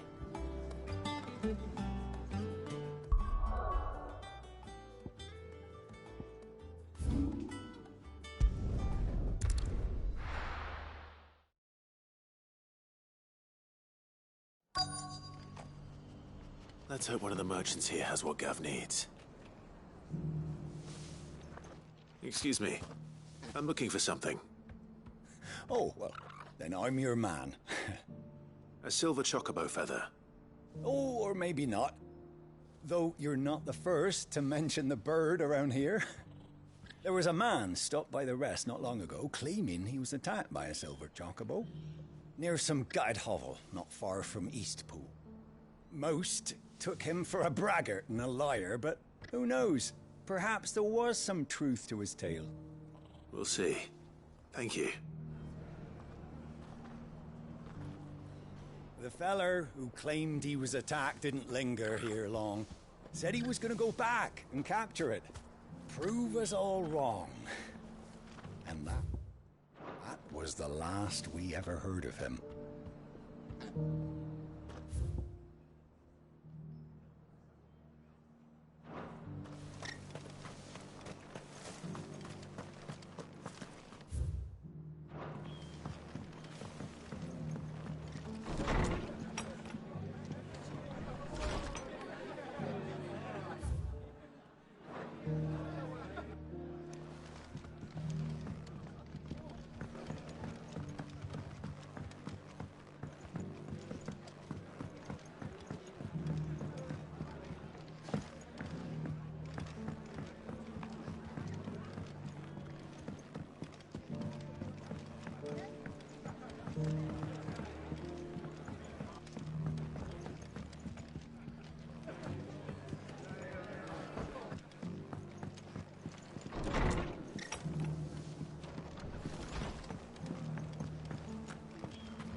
Just because the heavens have gone to rack and ruin, it don't... We have to. Now, let's get this stall set out. How do? Fare thee well. I've got greens of all shapes and sizes. Colours too. Any green though. How do, traveller? You've the look of a man who could do with a new whetstone. Or perhaps a bawdy etching of the Vicerine. Maybe another time. I'm looking for a silver chocobo feather. If that's the case, rumors are all you're likely to find. No one has seen a silver chocobo for years. Word is they were all hunted for their feathers. Some northern nonsense about bringing good luck. Didn't bring them much, nor their bows. If any are still out there, I reckon they'll be doing their damnedest not to be discovered. You're probably right. Thank you anyway. The hills around the rest are crawling with wild chocobos. If you're not too picky about the colour of their plumes.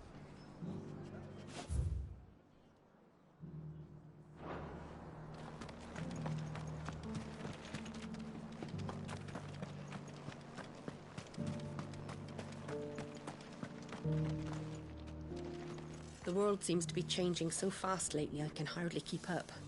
But what I do know is that there's more bad news than good. You can tell that just by looking at people's faces.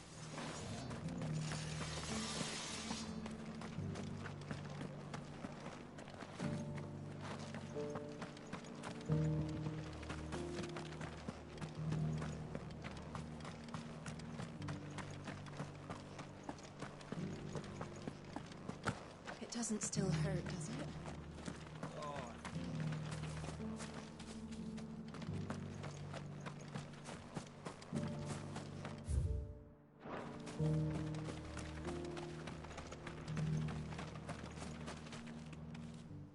Can I help you with something? You wouldn't happen to sell silver chocobo feathers, would you? I deal in fruit, not fancies. But if it's fancies you're after, I suggest you try Rhiannon's ride. Was a silver chocobo seen there? Oh, yes. If you believe the ravings of a madman. It wouldn't be the first time. A silver chocobo sighted in the hills near Rhiannon's ride. It sounds almost too good to be true. But since I'm already here... Every few years someone comes along claiming they've sighted a silver bow, but the truth of the matter is, there ain't no such thing. You'll find nothing but bloodflies and bandits on Rhiannon's ride. Mark my words.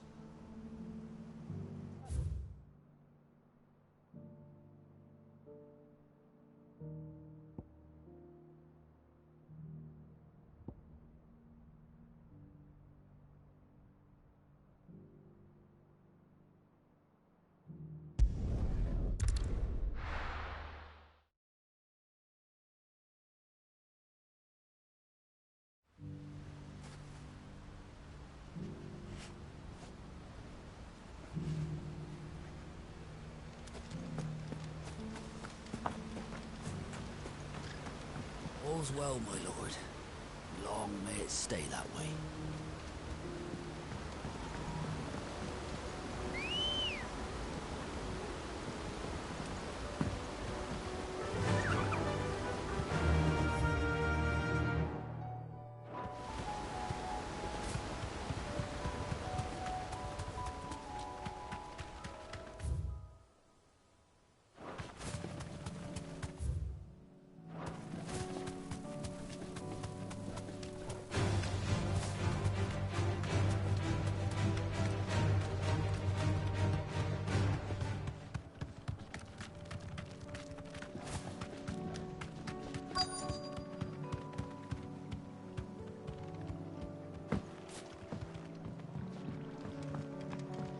Tracks. They're not left by bandits for a change.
tracks. And these look fresh. The chocobo was here. And recently. Perhaps it still is.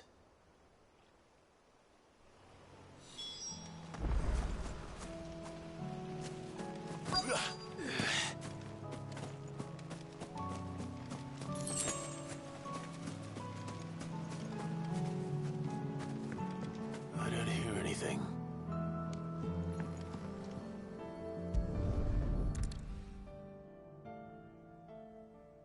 Well, I'll be damned.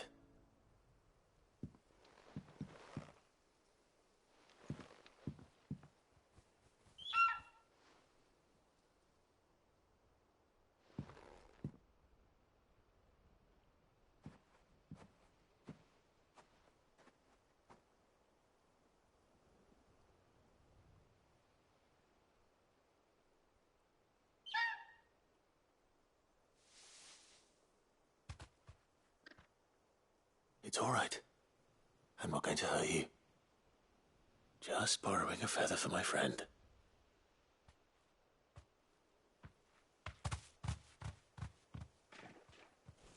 Thank you. Let's get this back to Gareth before they change their minds.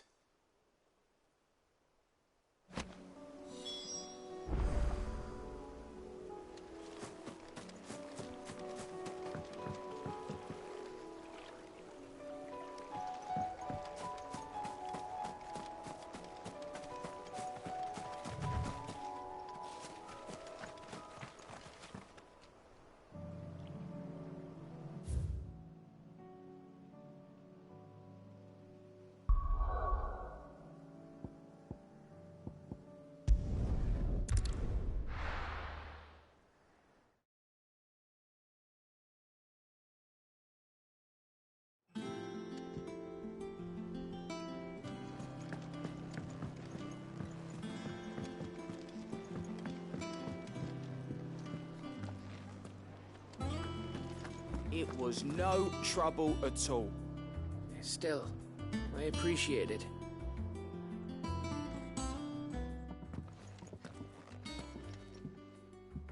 Clive, you're back. How'd you get on? Any luck? Any luck, you say?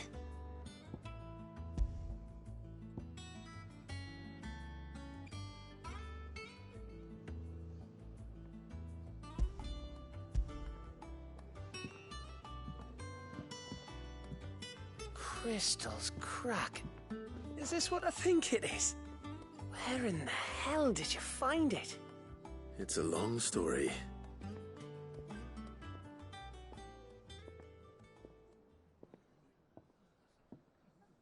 Right there on the road to Eastpool. Who'd have thought it? Everything up there's been abandoned for years. The empty cabin made for the perfect shelter. Though I fear my presence may have forced the poor creatures to look elsewhere. Don't blame yourself, Clive. The Blight's right on Eastpool's doorstep. They'd have had to move on before long, even if you hadn't have turned up. They'll find a new home. Trust me. After all, that's what us endangered animals do. Anyway, what matters is, you managed to nick us one of their quills before they could run off. And now all that's left is to fix it to the carving. I didn't know you could carve. Reckon there's a lot you don't know about me. Like the fact I'm as good with a whittling knife as I am with a sword. And that bone Ember gave me's a dream to work with. What did you say it was from again? An Avis? But it weren't your Avis, Sid. I slew one of my own at last. So all those long nights in the pit finally bore fruit. I'm proud of you, Ember. Don't speak too soon. I ain't done my trial yet. There we go.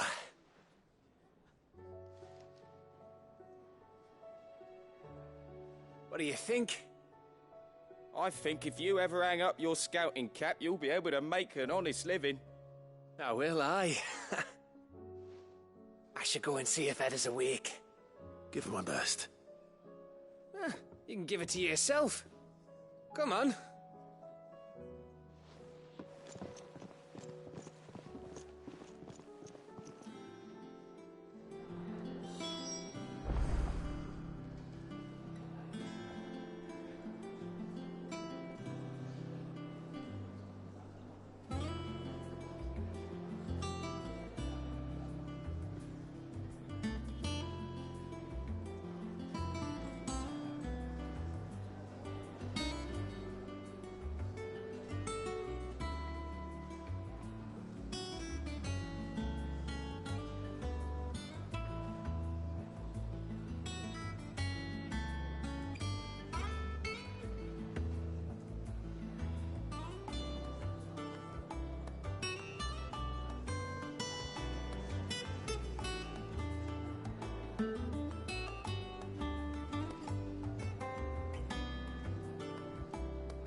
There's something about it.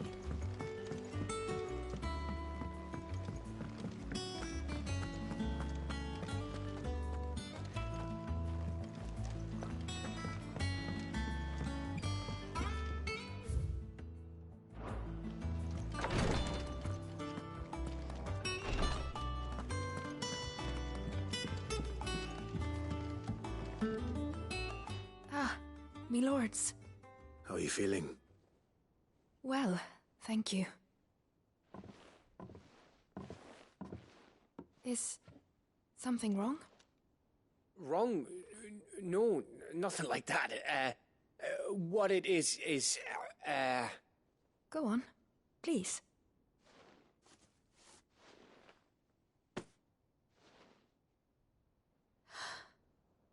It's beautiful.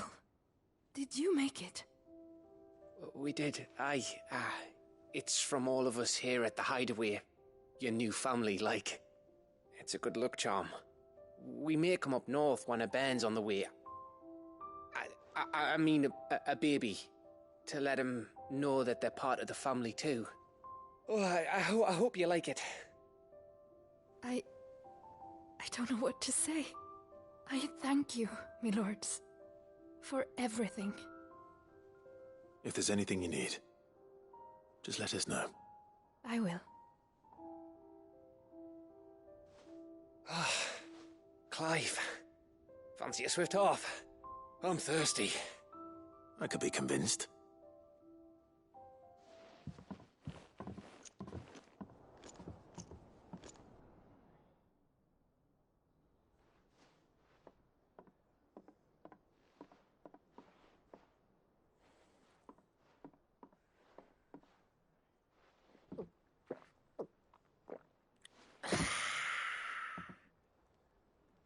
Don't you think you've had enough?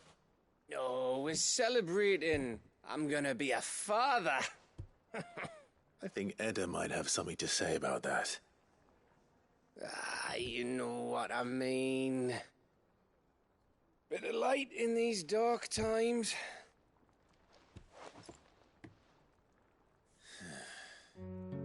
Wasn't long after me 10th name day. My mum told us she was with child again. I was over the fucking moon. I was looking forward to having a little one to lord it over. What with me being the runt of the litter. Thought I'd finally have a chance to prove to the world that I could be a big brother. Imperials came the day she went into labour. Had myself a baby sister. And then I didn't. Me whole family gone in a blink, while I hid in the cellar like the spineless little arsehole I was. Great brother I turned out to be.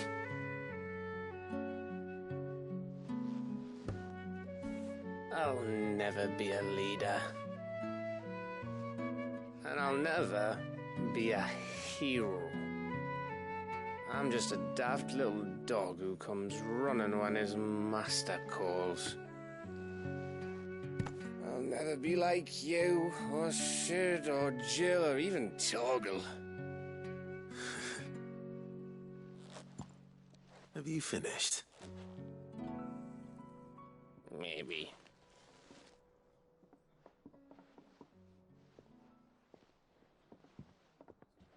Do you know why you're our best scout? Because you don't need anyone to hold your hand. Without your resourcefulness, your courage, your determination, I don't know where we'd be. Maybe hanging off a cliff like, That was only the once. Exactly. You learned from it. And here you are after Founder knows how many missions, stronger for everyone. And let's not forget Rosalith. Who was it who freed me from the dungeon? Who was it who ran to Jill's rescue? That would be me. Because you're our brother, Gav. My brother.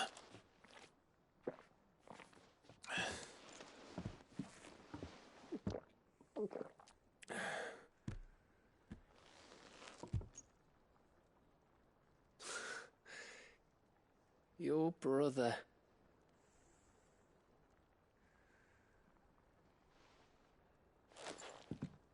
Which means that when the time comes, I get your room. And your sword.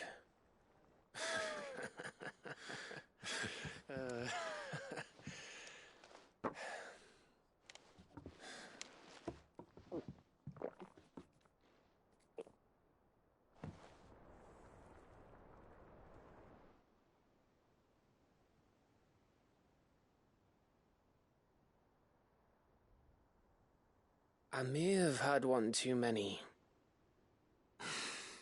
you may have had 10 too many. I said I was thirsty. Better get back to work anyway, after I walk this off. Clive? What is it? Thanks for, you know. I know.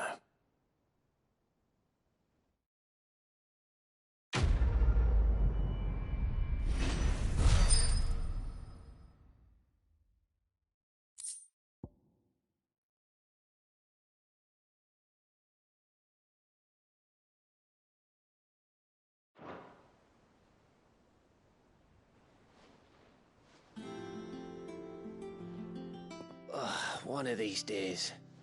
One of these days, I swear, it's gonna be me who drinks you under the table. If by under the table you mean retching on my boots half the night, I reckon one of those days was yesterday. Ha ha, you think you're so funny. But just wait till we crack open the bottle I left in your chambers. That stuff's strong enough to burn the horns off a behemoth. Sounds like I'll be needing some new boots.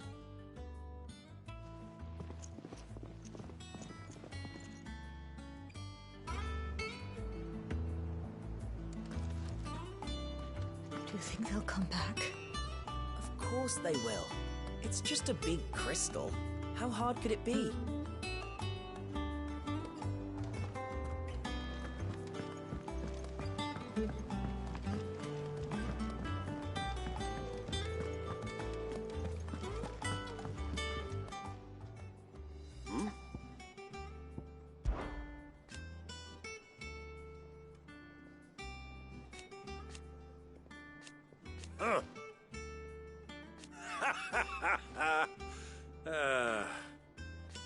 Thank you, Uncle.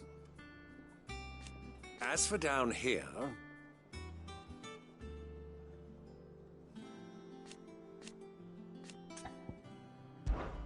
Clive, my boy! Rutherford informs me that we owe you our thanks. Hadn't intended for you to get involved, but such are the times we live in, huh? I would have done the same for anyone else. You're far too modest, Clive. You'd make a terrible nobleman. But tell me, is the realm truly in as dire a state as Rutherford suggests?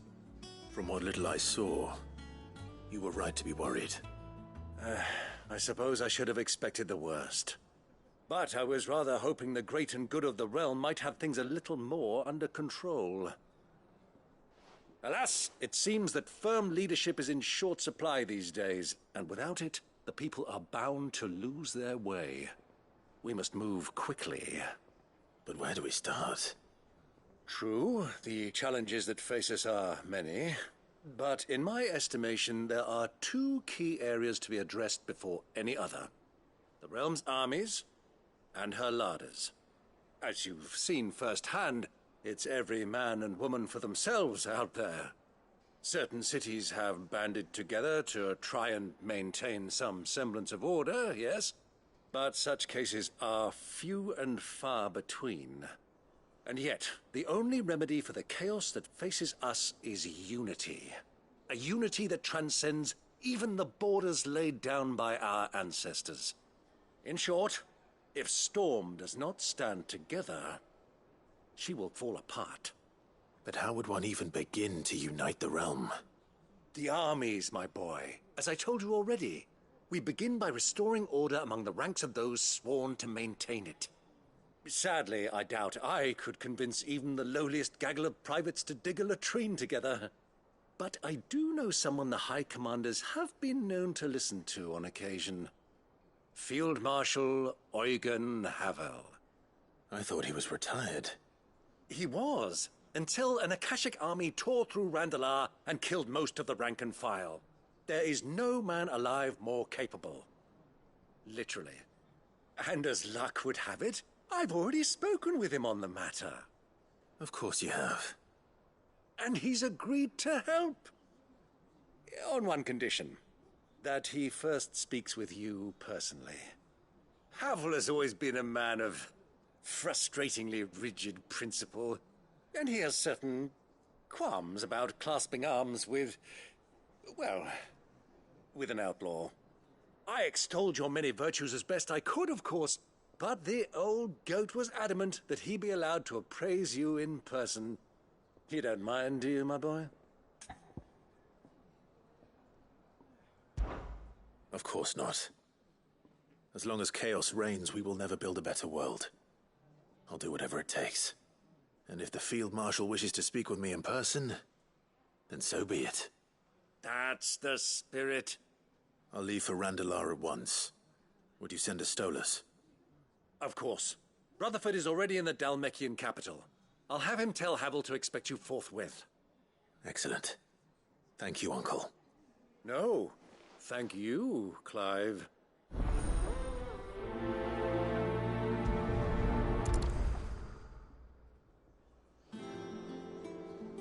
Don't worry, my boy. Rutherford is in Randalar this very moment, singing your praises to all and sundry. They'll adore you. It's him, I tell you. The Crown Prince of Sunbreck. Though I suppose he's the Emperor now. The Emperor? Here in our hideaway? You don't mind him. I believe you.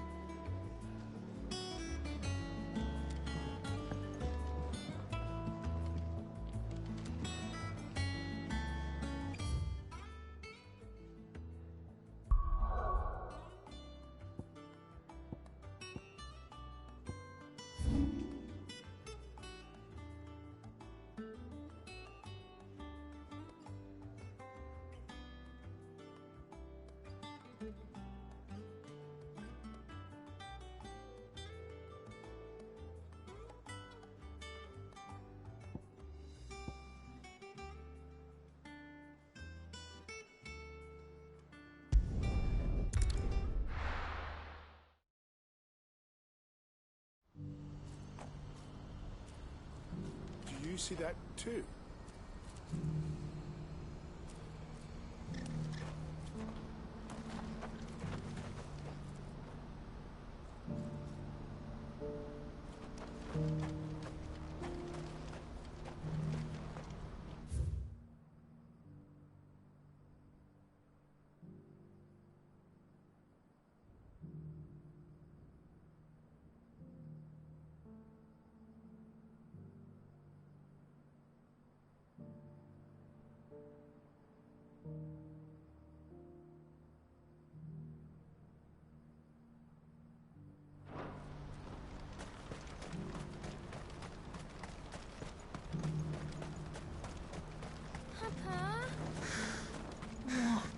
Is it? Oh, please. Just make it stop. I'm scared. It's all right.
Can't be Rutherford, can it?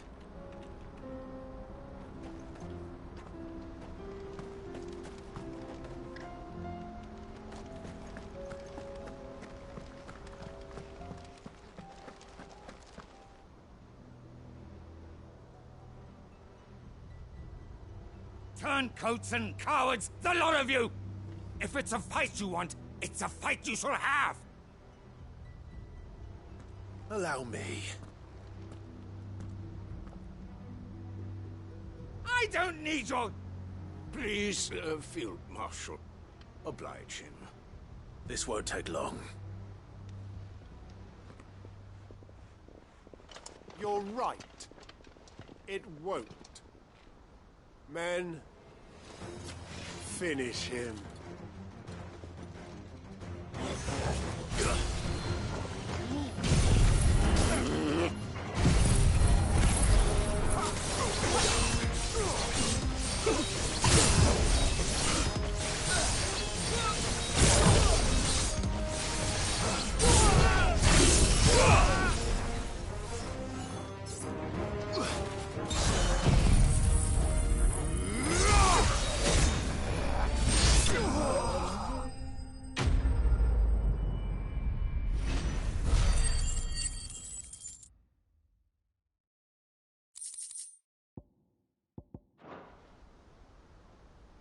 A little longer than I'd have liked.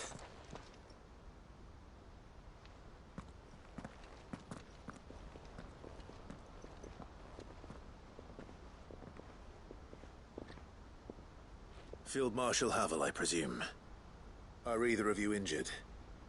No, my lord. You arrived just as our escort turned on us. Fucking traitors. I'd heard reports of soldiers in the outlying regions abandoning the oaths they swore. But I hadn't thought the corruption had reached so close to the heart of the Republic. It's a fucking disgrace. Your interfering old bastard of an uncle tried to warn me, of course. My lord Marquis. Or is Sid the Outlaw more to your liking? Call me what you want. It doesn't change who I am, or the urgency of the message I bring. My uncle has a plan to right the realm, and he needs your help to see it through. Before I agree to anything, I'd have you answer one question. What do you stand to gain from all this? I won't deny that I might benefit from further chaos. But I seek a new beginning for all of us. And while the choices I've made may not always have been the right ones, I know I made them for the right reasons. For so long, so many of us have been told how we could live, how we could die, when it should have been our decision all along. Now we have a chance to put things right. But in order to take it, we must stand together, even if it be beside those with whom we don't see eye to eye.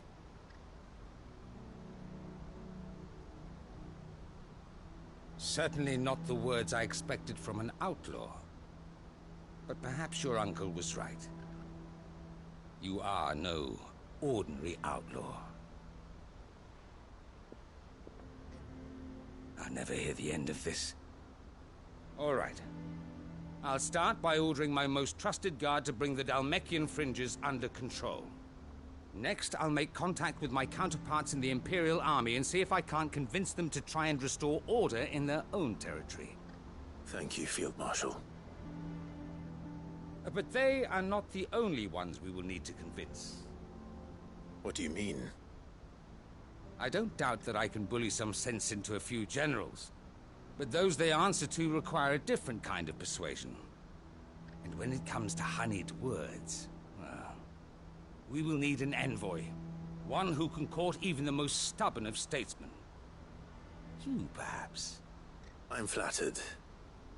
But I'm no diplomat either. And I have other problems to attend to. What we need is a skilled arbitrator. And I may know just the person. Is that so? And would he happen to be an outlaw too? Of a different kind, perhaps. Well, beggars can't be choosers. I suppose we'll all have to find a little of the outlaw in ourselves if we're to make it through this. Very well. Send your man to me right away. I shall.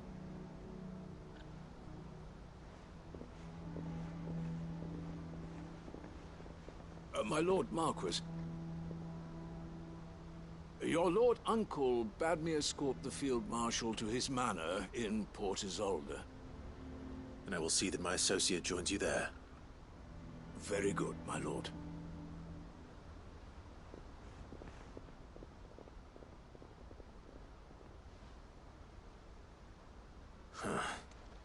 An envoy.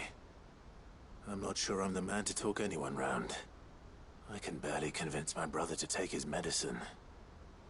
No. This is a job for someone with experience.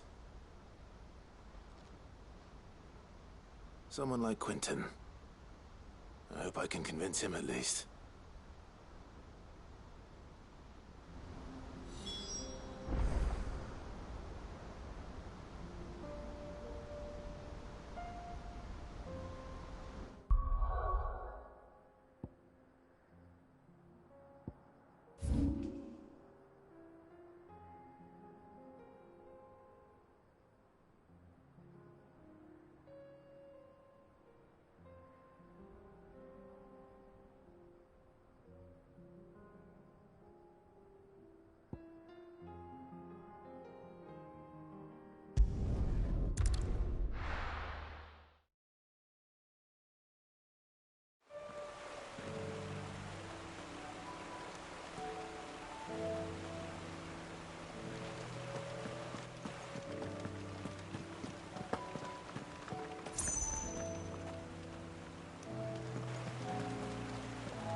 I made sure our fallen comrades were laid to rest. And they can rest easy, knowing that their sacrifice wasn't in vain. That justice was done. as for us survivors, well, we've just got to keep at it. Keep the family together. For their sakes.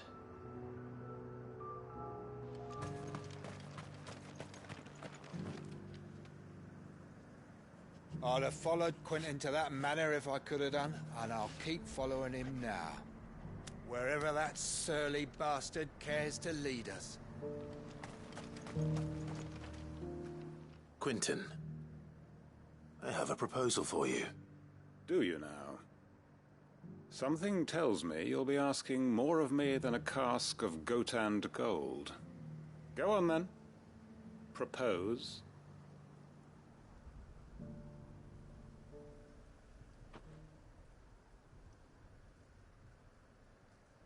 You'd have me convince the chiefs and chamberlains of the realm that they should simply swallow their pride and do the one thing that has proved impossible for thousands of years. Was there anything else? Perhaps I can fetch you a meat pie as well.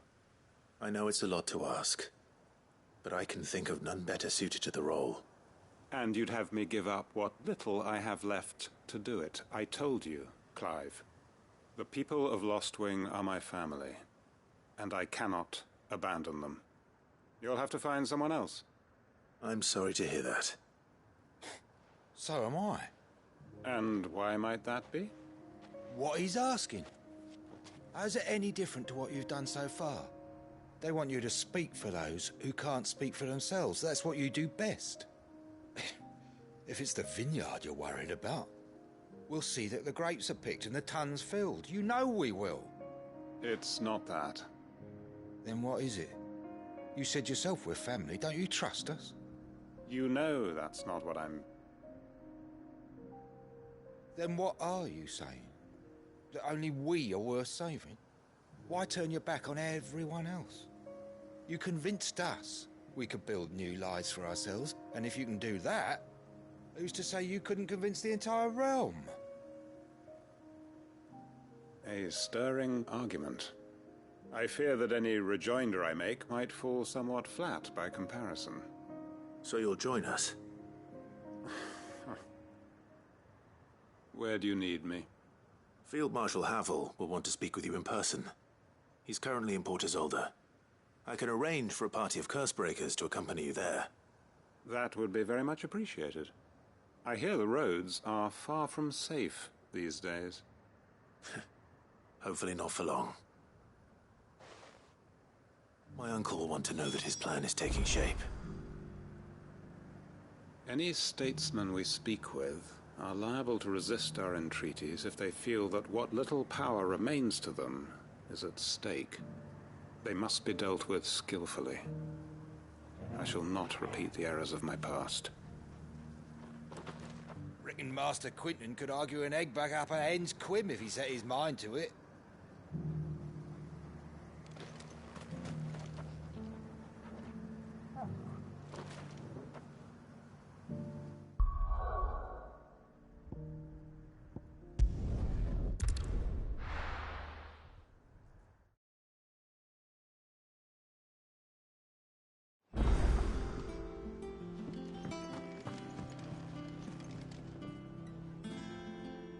Uncle, I bring good news. The Field Marshal has agreed to your plan. Ha! Of course he has. I didn't doubt you for a moment, dear boy. Rutherford is accompanying him back to your manor in Port Isolde as we speak. They will await your return there. As will one other. One other? Who, exactly? Lord Havel was concerned that even if he could get the realm's armies to agree to an accord, he might not be as successful in convincing those with political power. He asked if I might have a solution, and I suggested a certain Imperial Lord Magistrate turned Liberator. One of your co-conspirators? Master Quentin would probably call me one of his, but yes. Another outlaw, then. Just the thing we need to put these rotten politicos in their places. Good thinking, Clive. I'm glad you approve. The more the merrier, eh? Uncle, assuming Havel and Quentin can solve our problem with the armies, You still haven't mentioned how we might manage the grain shortages. Oh, don't you worry, my boy. The 7 high houses will be seeing to that. They have all agreed to make the most generous of donations. Oh, of course, it did take a little persuasion, but luckily I had some unexpected help. From who? Why, you, my boy. Rumor has it that you rescued the Lady Ariane's head steward Rockford from a horde of bloodthirsty bandits. It was more of a handful. Well, the old battle-axe was so pleased. She had a shipload of talents delivered to my private docks by the next new moon. And when the other houses saw the parsimonious old crone's purse strings finally loosen, they as good as tripped over themselves in the rush to follow suit. I'm happy to hear it. Now, I must be getting back to the manor. Join us there at your earliest convenience, would you? Of course, Uncle.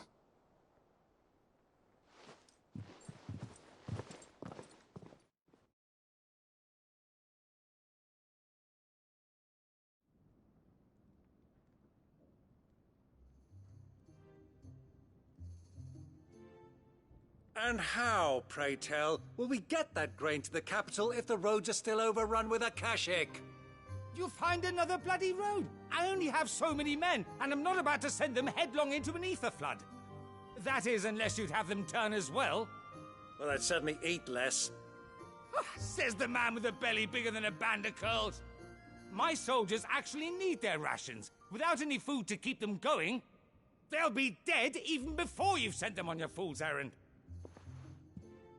If I may, gentlemen, perhaps I might suggest an alternative approach. Though supply routes are indeed disrupted, there is no shortage of ships. Indeed, they bob away in every bay from here to Randalar, awaiting a safe haven. Allow them to make port and fill their bellies full of grain. And once those who crowd the cities are fed, ferry the displaced back to the countryside to work the fallow fields. But I'm sure that you wish to continue your discussion. Forgive the interruption. 2 such firm friends as yourselves need no help from the likes of me. Rutherford spoke fondly of the great bond between you. Us? Friends? I can't stand the man! Clive, I'm beginning to question the quality of the company you keep. And what kind of company were you expecting him to keep? The man's a criminal! Criminal? How dare you? You are not fit to breathe the same air as this fine, upstanding young gentleman. Upstanding? He calls himself Sid the Bloody Outlaw! Once more onto the breach.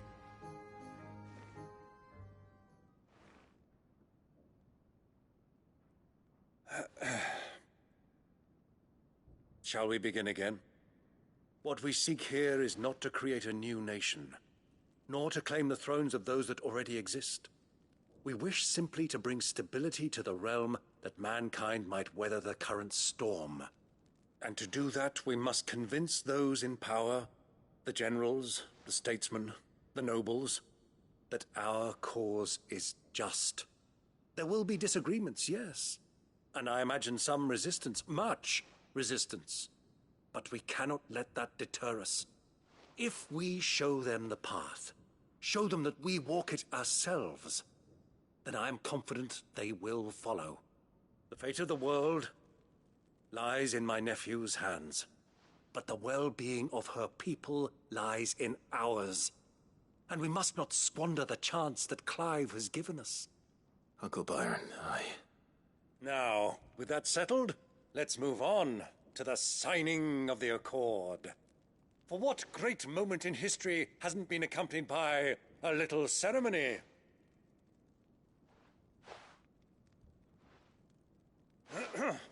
Citizens of Valisthea, I present to you the Triunity. Rutherford, Mike Will.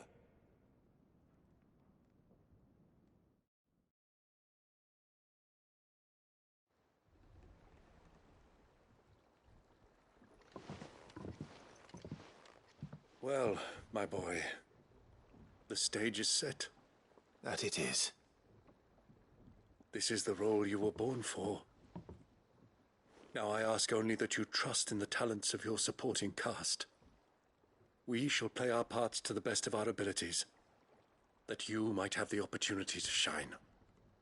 The realm needs its Sir Crandall, and there is no better Crandall than you, Clive. I want you to keep this signed accord as proof of our faith in you. I will. Thank you, Uncle.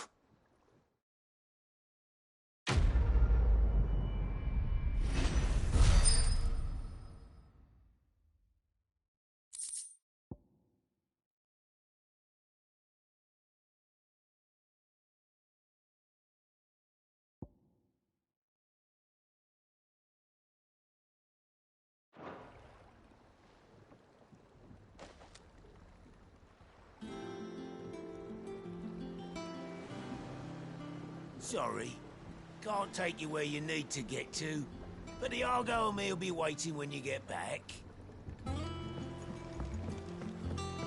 What do you think that thing is? It's a damn And how the hell is Sid gonna deal with that? Back to work.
Ah, Clive.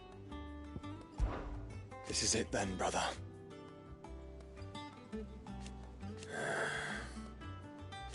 Indeed.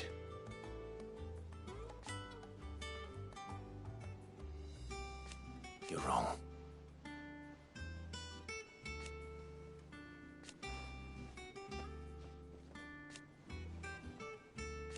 Of course. Joshua, what's wrong? And don't say nothing. It's not nothing. I've received word from Cyril. The Undying have found Father's will, or something akin to it.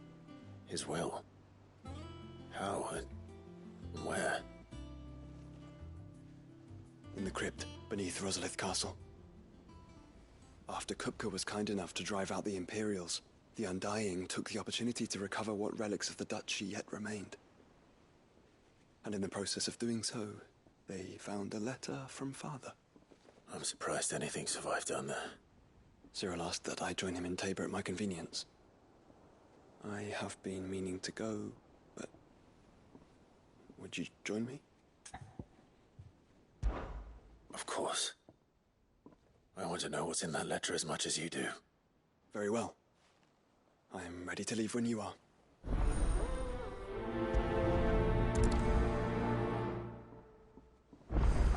Back to Tabor then.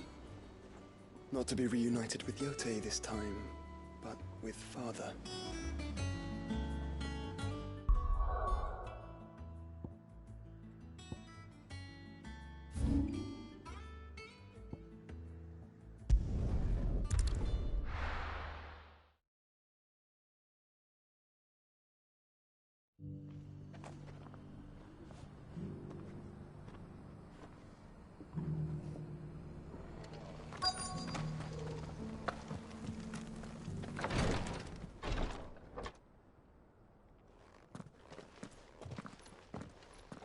Your Grace, my lord, I trust your journey was not overly onerous. Cyril, you found a letter from Father? Yes, I have it here.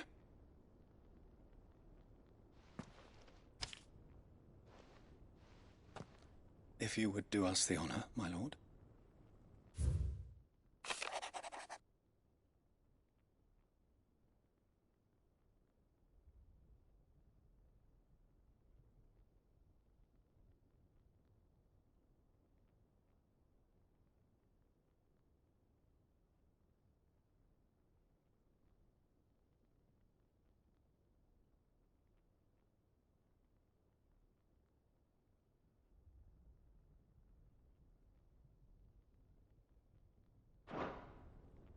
An inheritance. It would seem the late Archduke penned this missive shortly before his passing. The day before we left for Phoenix Gate. What are these plans he spoke of? His plans for the duchy, Your Grace. Your father entrusted them to my predecessor, the former bearer of the Burning Quill, who entrusted them in turn to me. The complete emancipation of bearers is their stated aim. But your father's dream did not end there. His Grace also spoke of building hospices to care for those stricken by the curse, and the founding of a new university to further the development of non-magical technologies. With the blight spreading ever more widely across the twins, Archduke Elwyn saw this as the only means of securing Rosaria's survival. He wished to see men and bearers treated as equals. To see centuries of common wisdom overturned. Small wonder he did not think it achievable within his lifetime. But he thought it achievable nonetheless. Had he not, he would never have written this message. Nor would he have entrusted his vision to his most faithful aides, those who would have stood with you, shielded you from the machinations of the less benevolent personages at court. It's a pity only they are still with us. 'Tis true that those most loyal to your father were the first to suffer the Duchess's wrath. But one at least remains, and she has come bearing gifts. What do you mean? Mayhap it is better that she explain, my lord. After all, the duties entrusted to me by my predecessor extended only to recovering His Grace's will and arranging a meeting with the one who might execute it, or a part of it, at least. And where is this woman? She awaits you in the archive, Your Grace. Thank you, Cyril. Shall we then?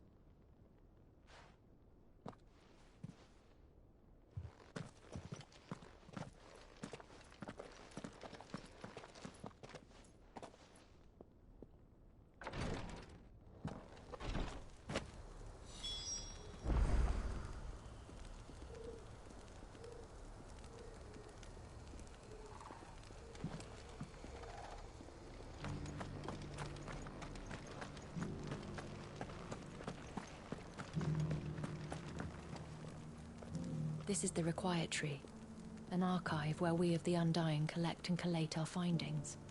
Fragments of Ultima's true nature surely lie buried within these pages. We have only to unearth them.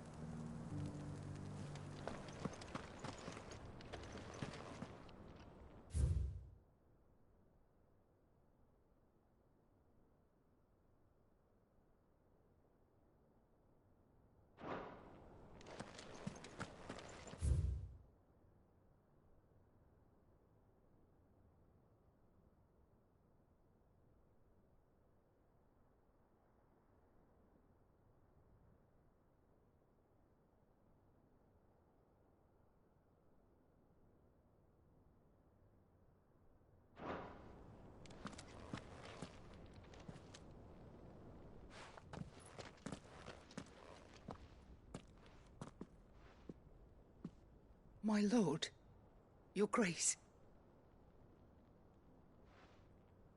I hardly recognize you. I am Goditha, retainer of House Rosfield, loyal servant to the Phoenix and his shields. Your father, the Archduke Elwyn, entrusted me with the delivery of a gift. I only hope you can forgive my tardiness in bringing it to you. Lift up your head, Lady Goditha. You have our gratitude for your service to our house and to our father. I merely did my duty, as any proud Rosarian would. My lady, perhaps you could explain a little more? What exactly is the gift you bring?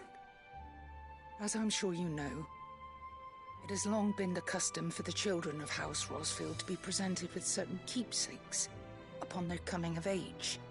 Indeed it has. Our father often spoke of the day when our turn would come. And had he lived to see it, he would have presented you with the treasures I bear. Matching armbands for you both. Alas, he did not live. Indeed, he was taken from us even before they could be completed. He had intended to claim the Heartstone with which each armband was to be finished himself, but it was not to be. And his gifts remain incomplete. I see. It saddens me to bring them before you, as they are. It was your father's wish that you be presented with the finished articles, not these works in progress. But with his grace long since gone, and the stone left unclaimed, I had little choice. You are grown men now, and his house is yours. And while I would not presume to insist upon your claiming the Heartstone in his stead, I know that nothing would have pleased him more than for you to do so. Thank you, Lady Goditha. What say you, Clive? What else? Of course, my lady. May our father's will be done. Oh, I am much obliged. Do you know where we might find this Heartstone, my lady? I do. Though it may be a matter of a good deal more than simply happening upon it. It is found in the bellies of elder griffins, you see. We do at least know where to find one. A certain specimen has made its nest in Titan's Wake, not far from here. A certain specimen? You are most perceptive, Your Grace. In answer to your unspoken question, yes. In fact, this is the very same beast your father meant to slay. I have been tracking its movements since you were but a boy. Were you to slay it in his stead, as men of House Rosfield, it would surely make your father proud. What say you, Joshua? What else?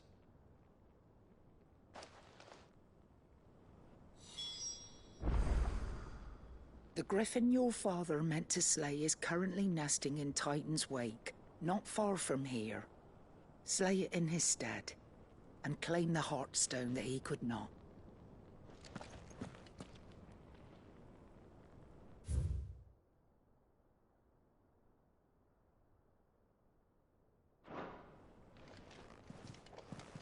The Undying are not the only secret fellowship in this realm, you know. There are others, each working for their own ends. Why, not so very long ago, a society committed to discovering how one might cast magics without a catalyst was found to be operating throughout Valisthea. They were denounced as heretics, rooted out, and driven from our shores, never to be seen again.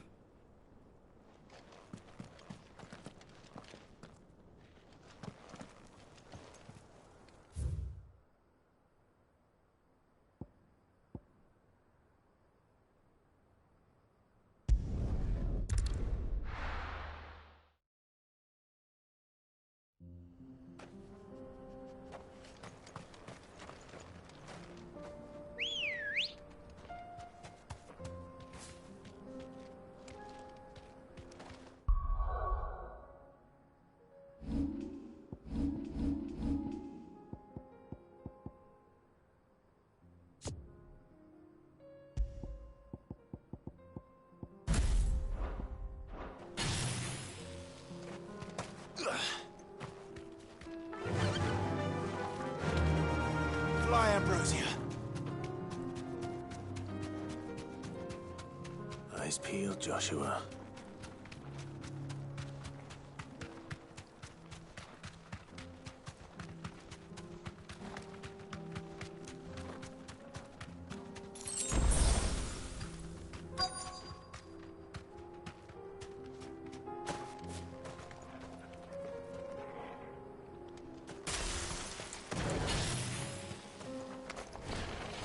There it is. For House Rossfield.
Is this the Heartstone? I expect Lady Godotha will know.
Thank the Founder you were safe. The Griffin is slain then? And the Heartstone claimed.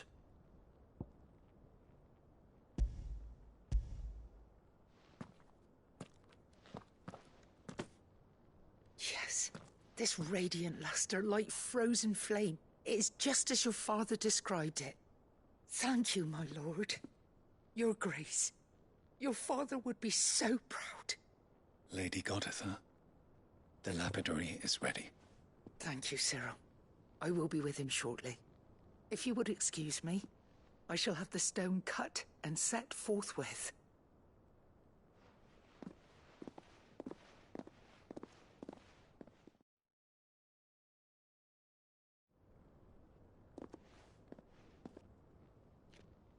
The armbands are complete. Pray, take them. They are yours, after all. Heartstone is harder and more enduring than garnet, or even ruby. It symbolizes unwavering will and devotion, and the graven vines encircling the stone represent the unbreakable bonds between you. It's a message. Father knew we had enemies both inside and outside the duchy. Enemies who would thwart his vision. Only with unwavering devotion would it ever be realized. And only if we stood together, as Phoenix and Shield, as brothers in arms. Only then might those enemies be overcome. Indeed. His Grace knew the enormity of the task he would entrust to you, his heirs. But this was more than just a message. It was a promise. That he would always be with you. Thank you, Lady Goditha, for remaining the steadfast custodian of our father's will. Forgive me, my lady, but there is something I don't quite understand. The Undying told me that after Father died, Mother claimed all of the ducal treasures for her own. Even if the armbands were incomplete, she would surely not have overlooked them. So, how were you able to keep them from her? Because I was the keeper of the vault. Though I was but a lowly servant, your father spoke to me of his intentions for the bands, of the deep love he had for both of you, and his hopes for your future. In the days before the disaster at Phoenix Gate, I discovered that the Duchess had ordered her jewelry be sent away from the castle. It was then that I knew she meant to betray us. I tried to warn your father, but it was too late. When word of the fire reached Rosalith, I knew my time was short. So I took up the armbands and I fled into the night. And thank the Founder you did. Yet my duty to your father was incomplete. Not knowing what else to do, I followed the Griffin, thinking I might claim the Heartstone on its passing. And so my pursuit continued, until Lord Cyril appeared before me. He informed me that His Grace's will had been recovered, and that his sons were alive and well. Lady Goditha, on behalf of my father and all the people of Rosaria, I thank you for your loyal service. As do I. Thank you, my lord. Your Grace, for coming back to us. For giving my service meaning.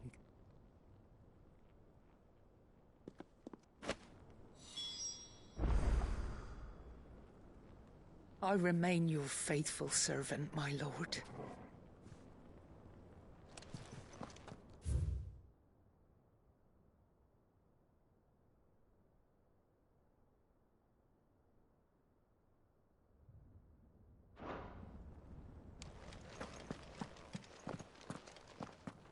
The bands suit you well.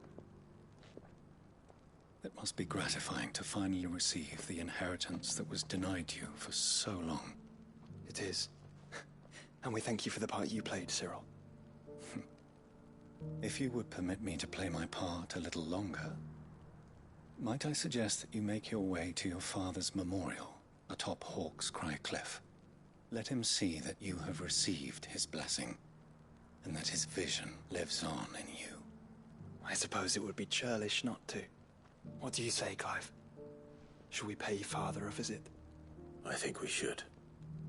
I was hoping to be able to offer him my thanks before we left for Origin. Your father's helm is enshrined there. It has been since the day we recovered it from Phoenix Gate.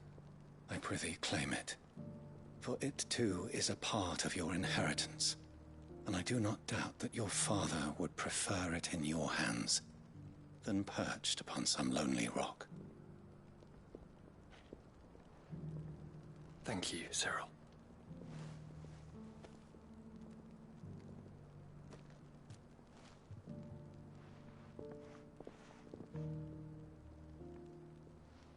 Come on, Clive. He's waiting.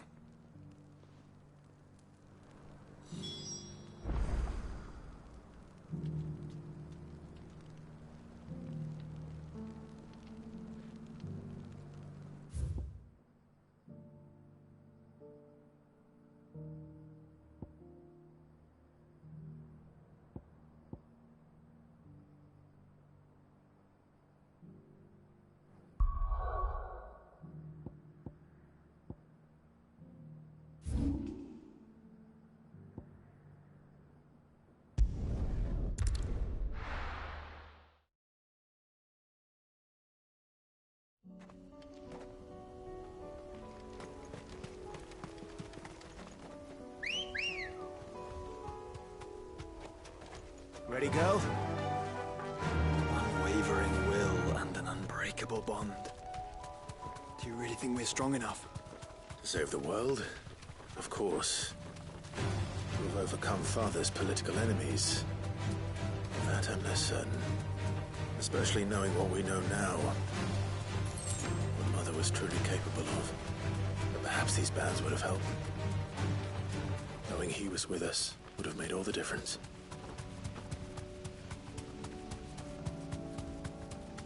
It's just back there.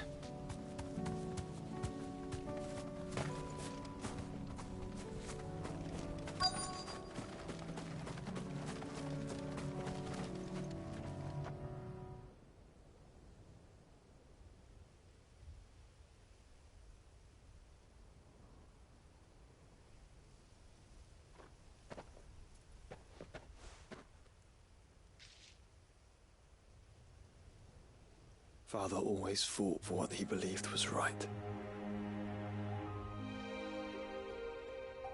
It wasn't until that night at Phoenix Gate that I realized I had never fought for anything. I always had someone else to do the fighting for me.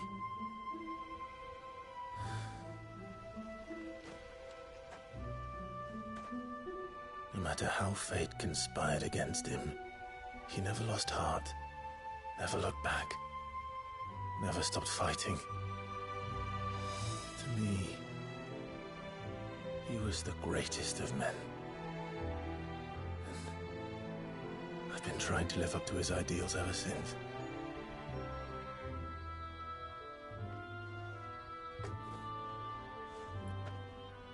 We all have, Clive. We all have. And we'll keep trying. Because that's what he would have wanted. What he would have done himself. Even if it meant standing against the very gods in the heavens. I shall be borrowing this, Father, if I may. That you might watch over us as we follow in your footsteps.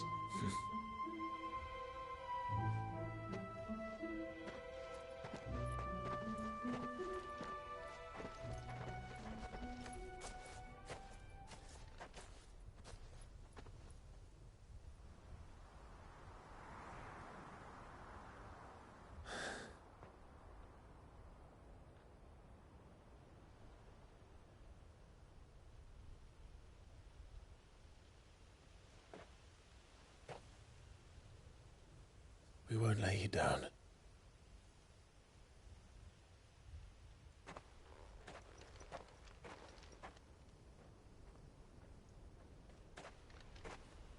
Onward then. Onward. To the end. And to a new beginning.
pretty good armband too, considering.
If Joshua's worried about Jill, I should go and speak with him.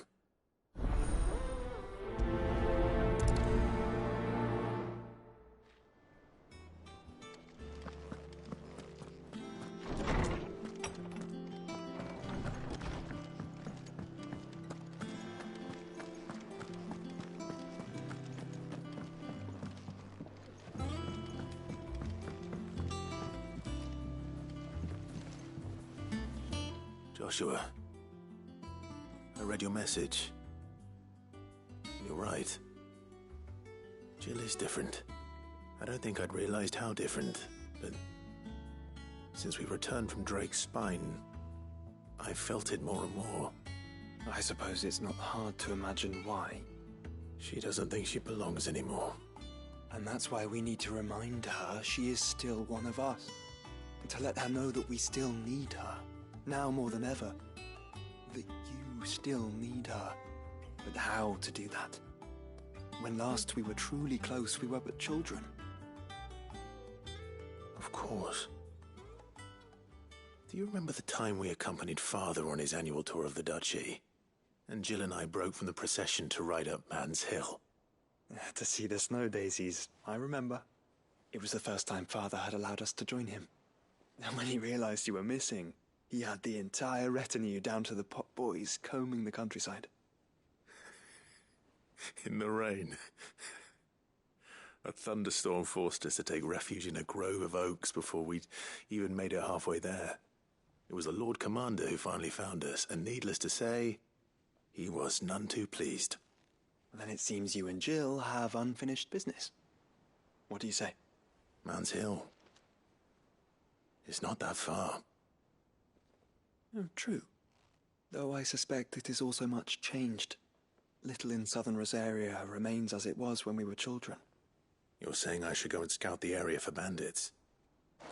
I'm saying we should first go and see if there are actually still any snow daisies left. What would you do without me, Clive? I can't say my travels ever took me back to Man's Hill. I'm curious to see how it has fared.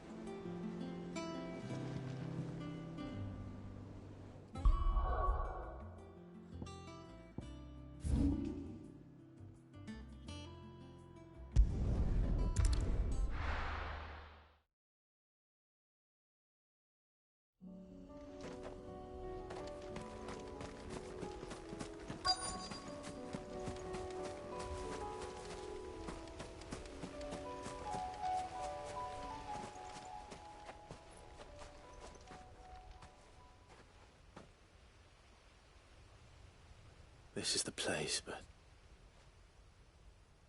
I'm sorry, Clive.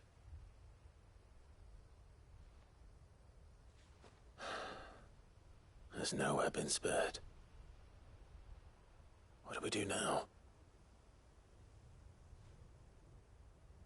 We keep looking.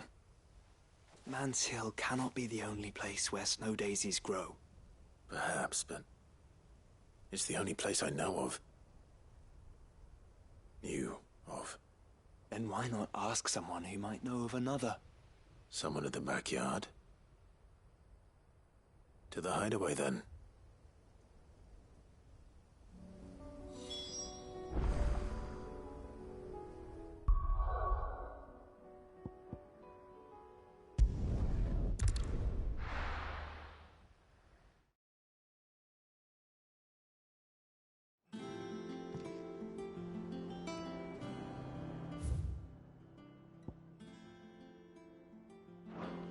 Let's hope one of the gardeners knows where to find snow daisies.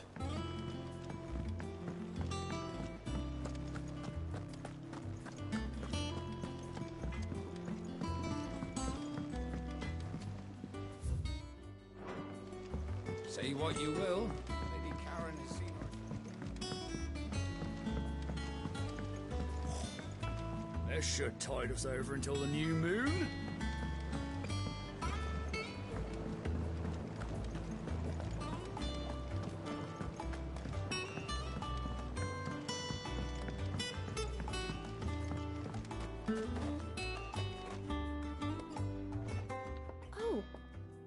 What brings you down from the heavens, Sid? I need your advice. Joshua and I are looking for a place where snow daisies grow. Preferably in abundance. Snow daisies. Then you'll want somewhere not too hot and not too cold. And where the winds are strong enough to carry the seeds. I reckon Man's Hill would be a good place to start. There in the Royal Meadows, perhaps? Both have similar climbs and the right elevation. If the Blight hasn't claimed them yet. Right. Thank you. Did you learn where we might find our flowers? The gardener here mentioned the Royal Meadows in Sambrek. Ah, the fields beyond Northreach. Well, if that's the case, then Yote was right. I recalled that she kept the record of our travels, you see. So I asked her if she'd perhaps noted anywhere that snow daisies grew, and she mentioned Oilafeist Bay. Whose shores border the meadows. Off we go, then. The winds that blow across the Royal Meadows from Oilafeist Bay are strong indeed. Strong enough for snow daisies, it seems.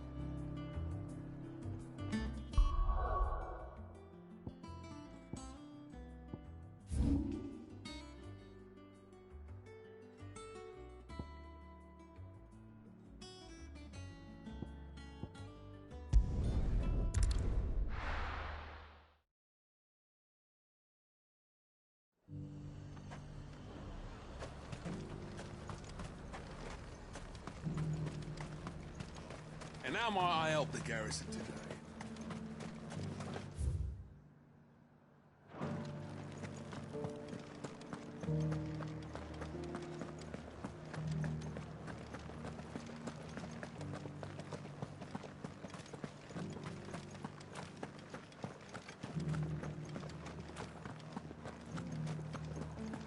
Haven't seen any of those beastly blue-eyed...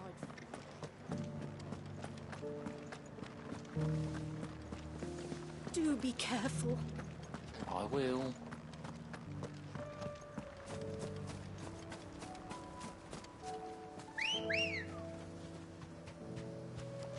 Ready, go?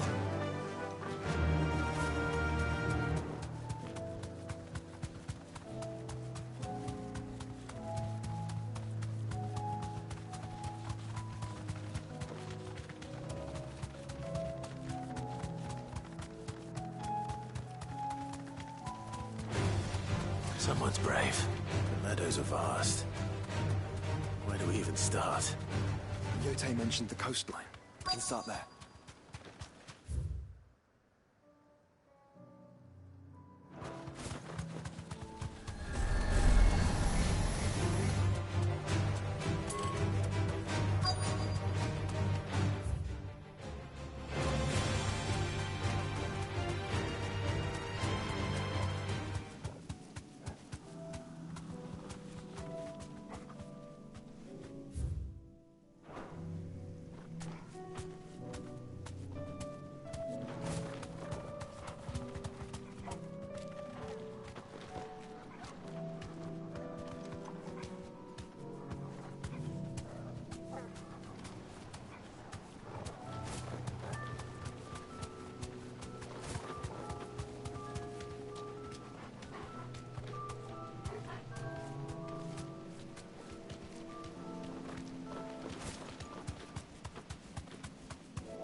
straight home now.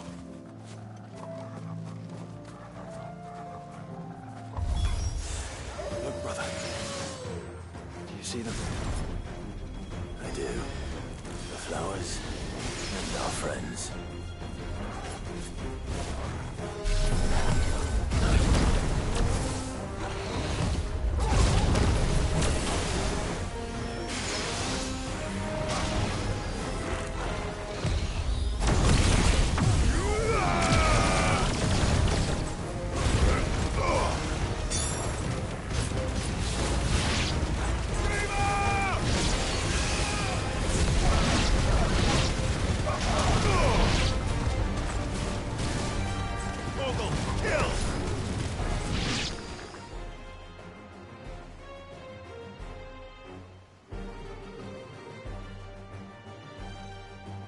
What do you see, boy?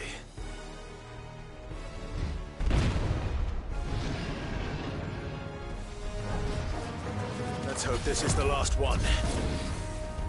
Only one way to find out. Go, Torvald!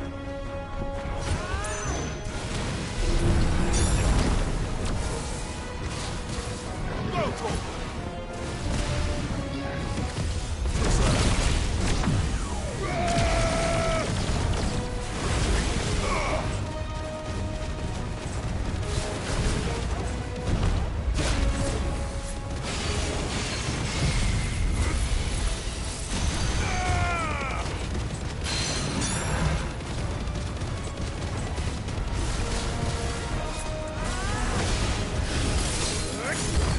Nice try.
That was harder than I expected.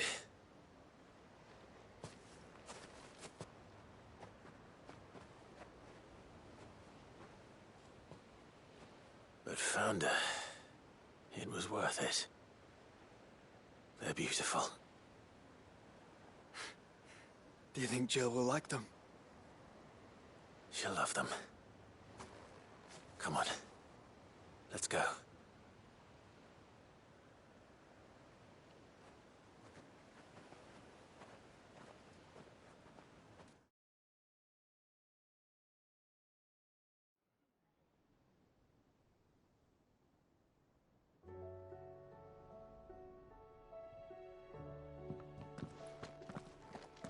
It appears my work is done. The rest, as they say, is up to you. Well, you and the skies. We wouldn't want another thunderstorm now, would we?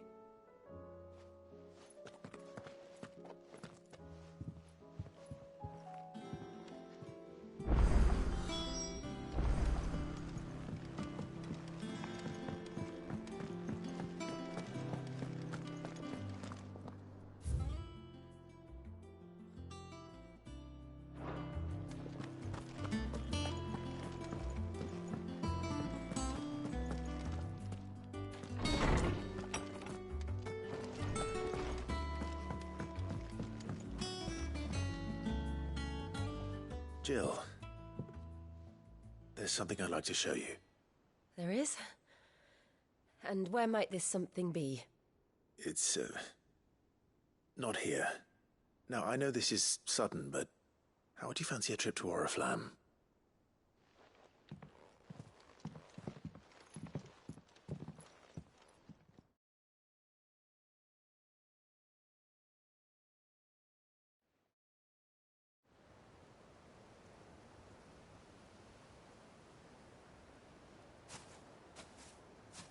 There are so many.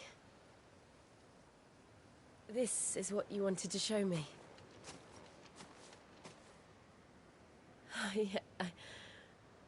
I don't know what to say. You don't need to say anything. The smile on your face is enough. We've been worried about you, Joshua and I. Do you remember when I took you to Man's Hill? Or tried to? How could I forget? You saw me crying and thought a change of scenery might lift my spirits. In the end, it earned me a nasty cough and a stern scolding from your mother. But I felt wonderful nonetheless. I'm sorry. I had no idea what I was getting us both into. But I couldn't bear to see you like that. Before we left, my chambermaid told me she'd overheard your mother talking about my marriage prospects with some of the noblewomen at court. They were debating whether it would be more profitable to marry me off to one of the high houses instead of saving me for the ducal line. No one thought to ask me what I wanted. I was nothing to them. A pawn at best. I felt so trapped. So lonely. I didn't know. But I wasn't alone. You were there. Your hand in mine as we ran for those oaks. And I knew then, no matter what happened, I would be all right. I'll never forget that feeling.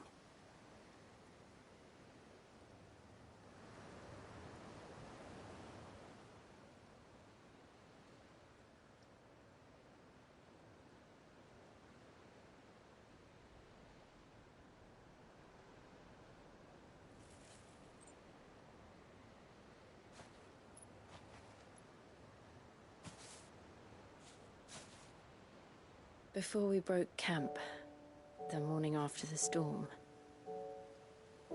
do you know what I did? No? What?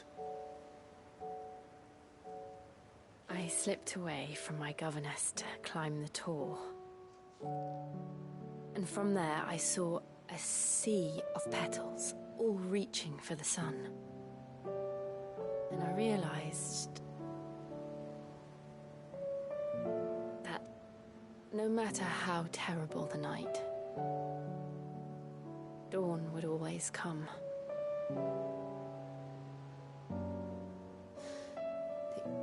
That you would always come for me. And you have. Again and again.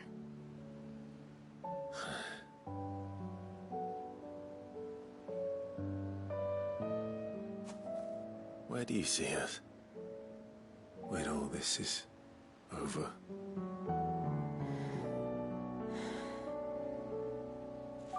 I don't know.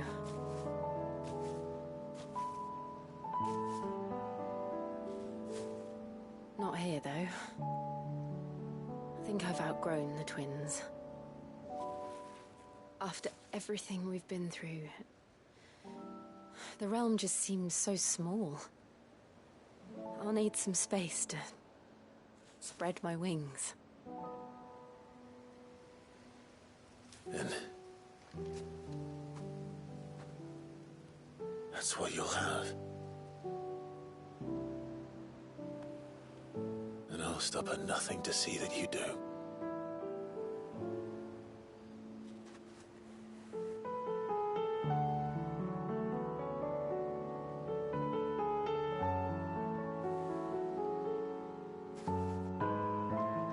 I never was much good at garlands, but it'll have to do. I'll treasure it forever. Thank you, Clive. For this, the flowers, for everything. It's exactly what I needed. You Oh, my treasure.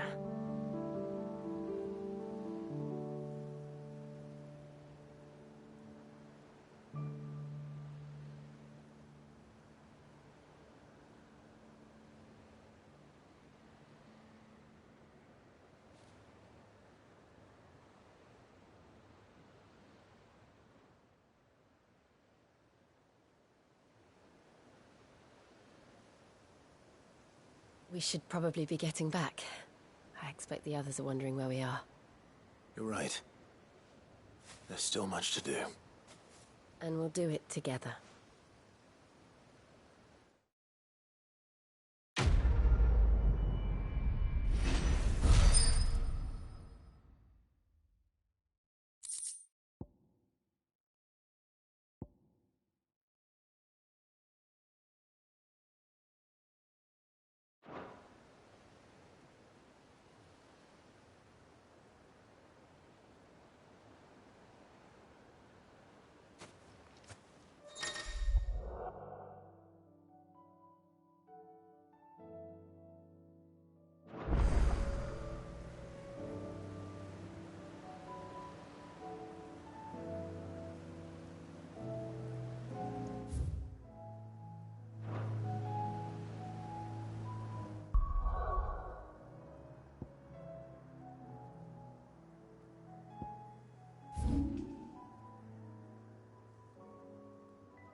Brother, I put Father's helm in your chambers. He should be with you when his vision is finally realized. Thank you, Joshua. For everything. Don't mention it.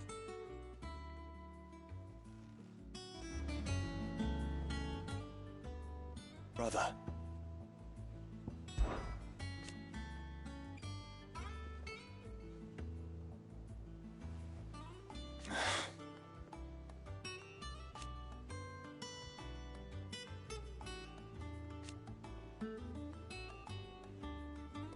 His flame burns in your heart.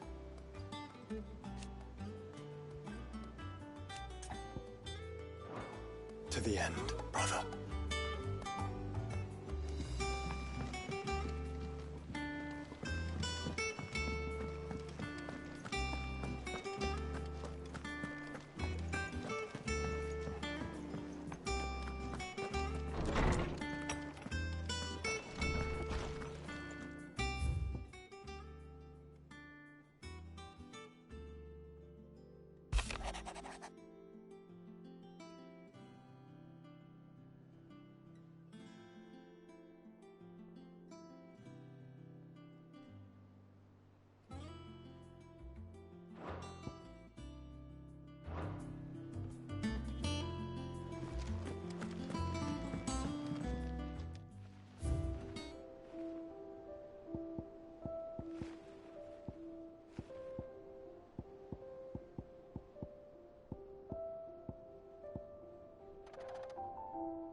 Clive, do you have a moment?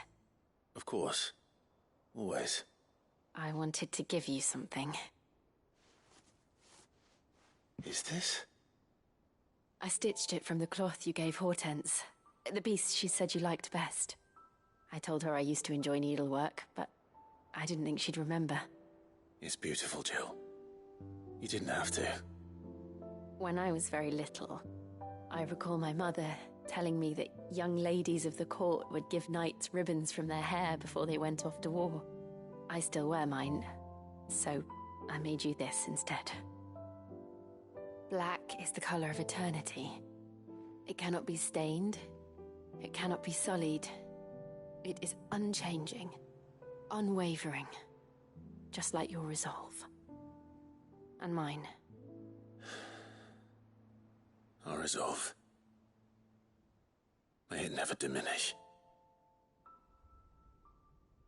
And may it ever bring you back to me. I will always, always be here. Thank you, Jill.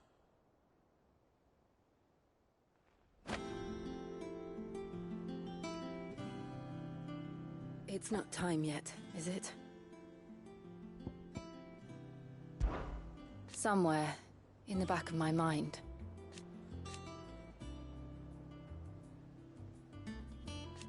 I know.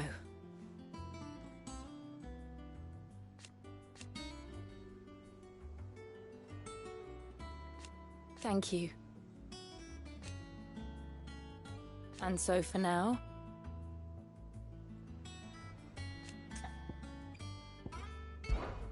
For so long...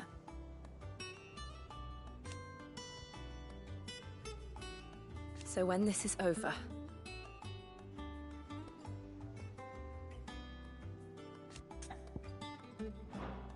Right.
Knowledge hoarded is knowledge lost.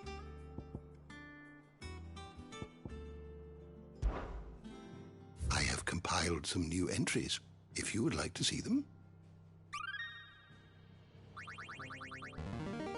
I have quite the find for you today.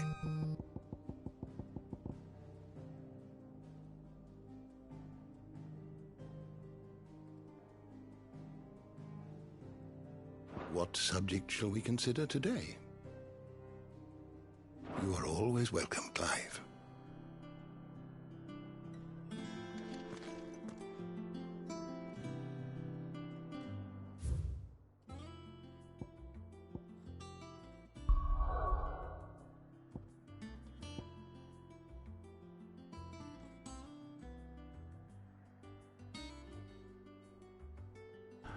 Well, that was some pretty good quests there. And now it seems those quests are now all completed. No more have spawned. And that leaves a trip to Origin to do last, which we'll cover in the next session. So here we go. Thanks for those who are end up watching this video here later and want to keep up with games such as Final Fantasy XVI, Genshin Impact, or anything else I do play that are in the RPG vein. Please give a follow on my Twitch channel and you'll be notified each time I do log in and check everything out. Those of you who watch on YouTube, you will see these videos pop right up on YouTube right after. So subscribe and you'll be notified for new videos for them as well. So yeah. Very awesome quest, especially with Joshua and Jill and I mean all these other characters that, you know, you over the course of the game you grow attached to or wonder about. It's been pretty awesome. And I got a sense that in some ways there's like a lot of closure and a lot of these main characters finding, you know, comfort within, if not each other, then something, you know, that's close to them. It's pretty awesome. Until the next session, you all take it easy. See you soon.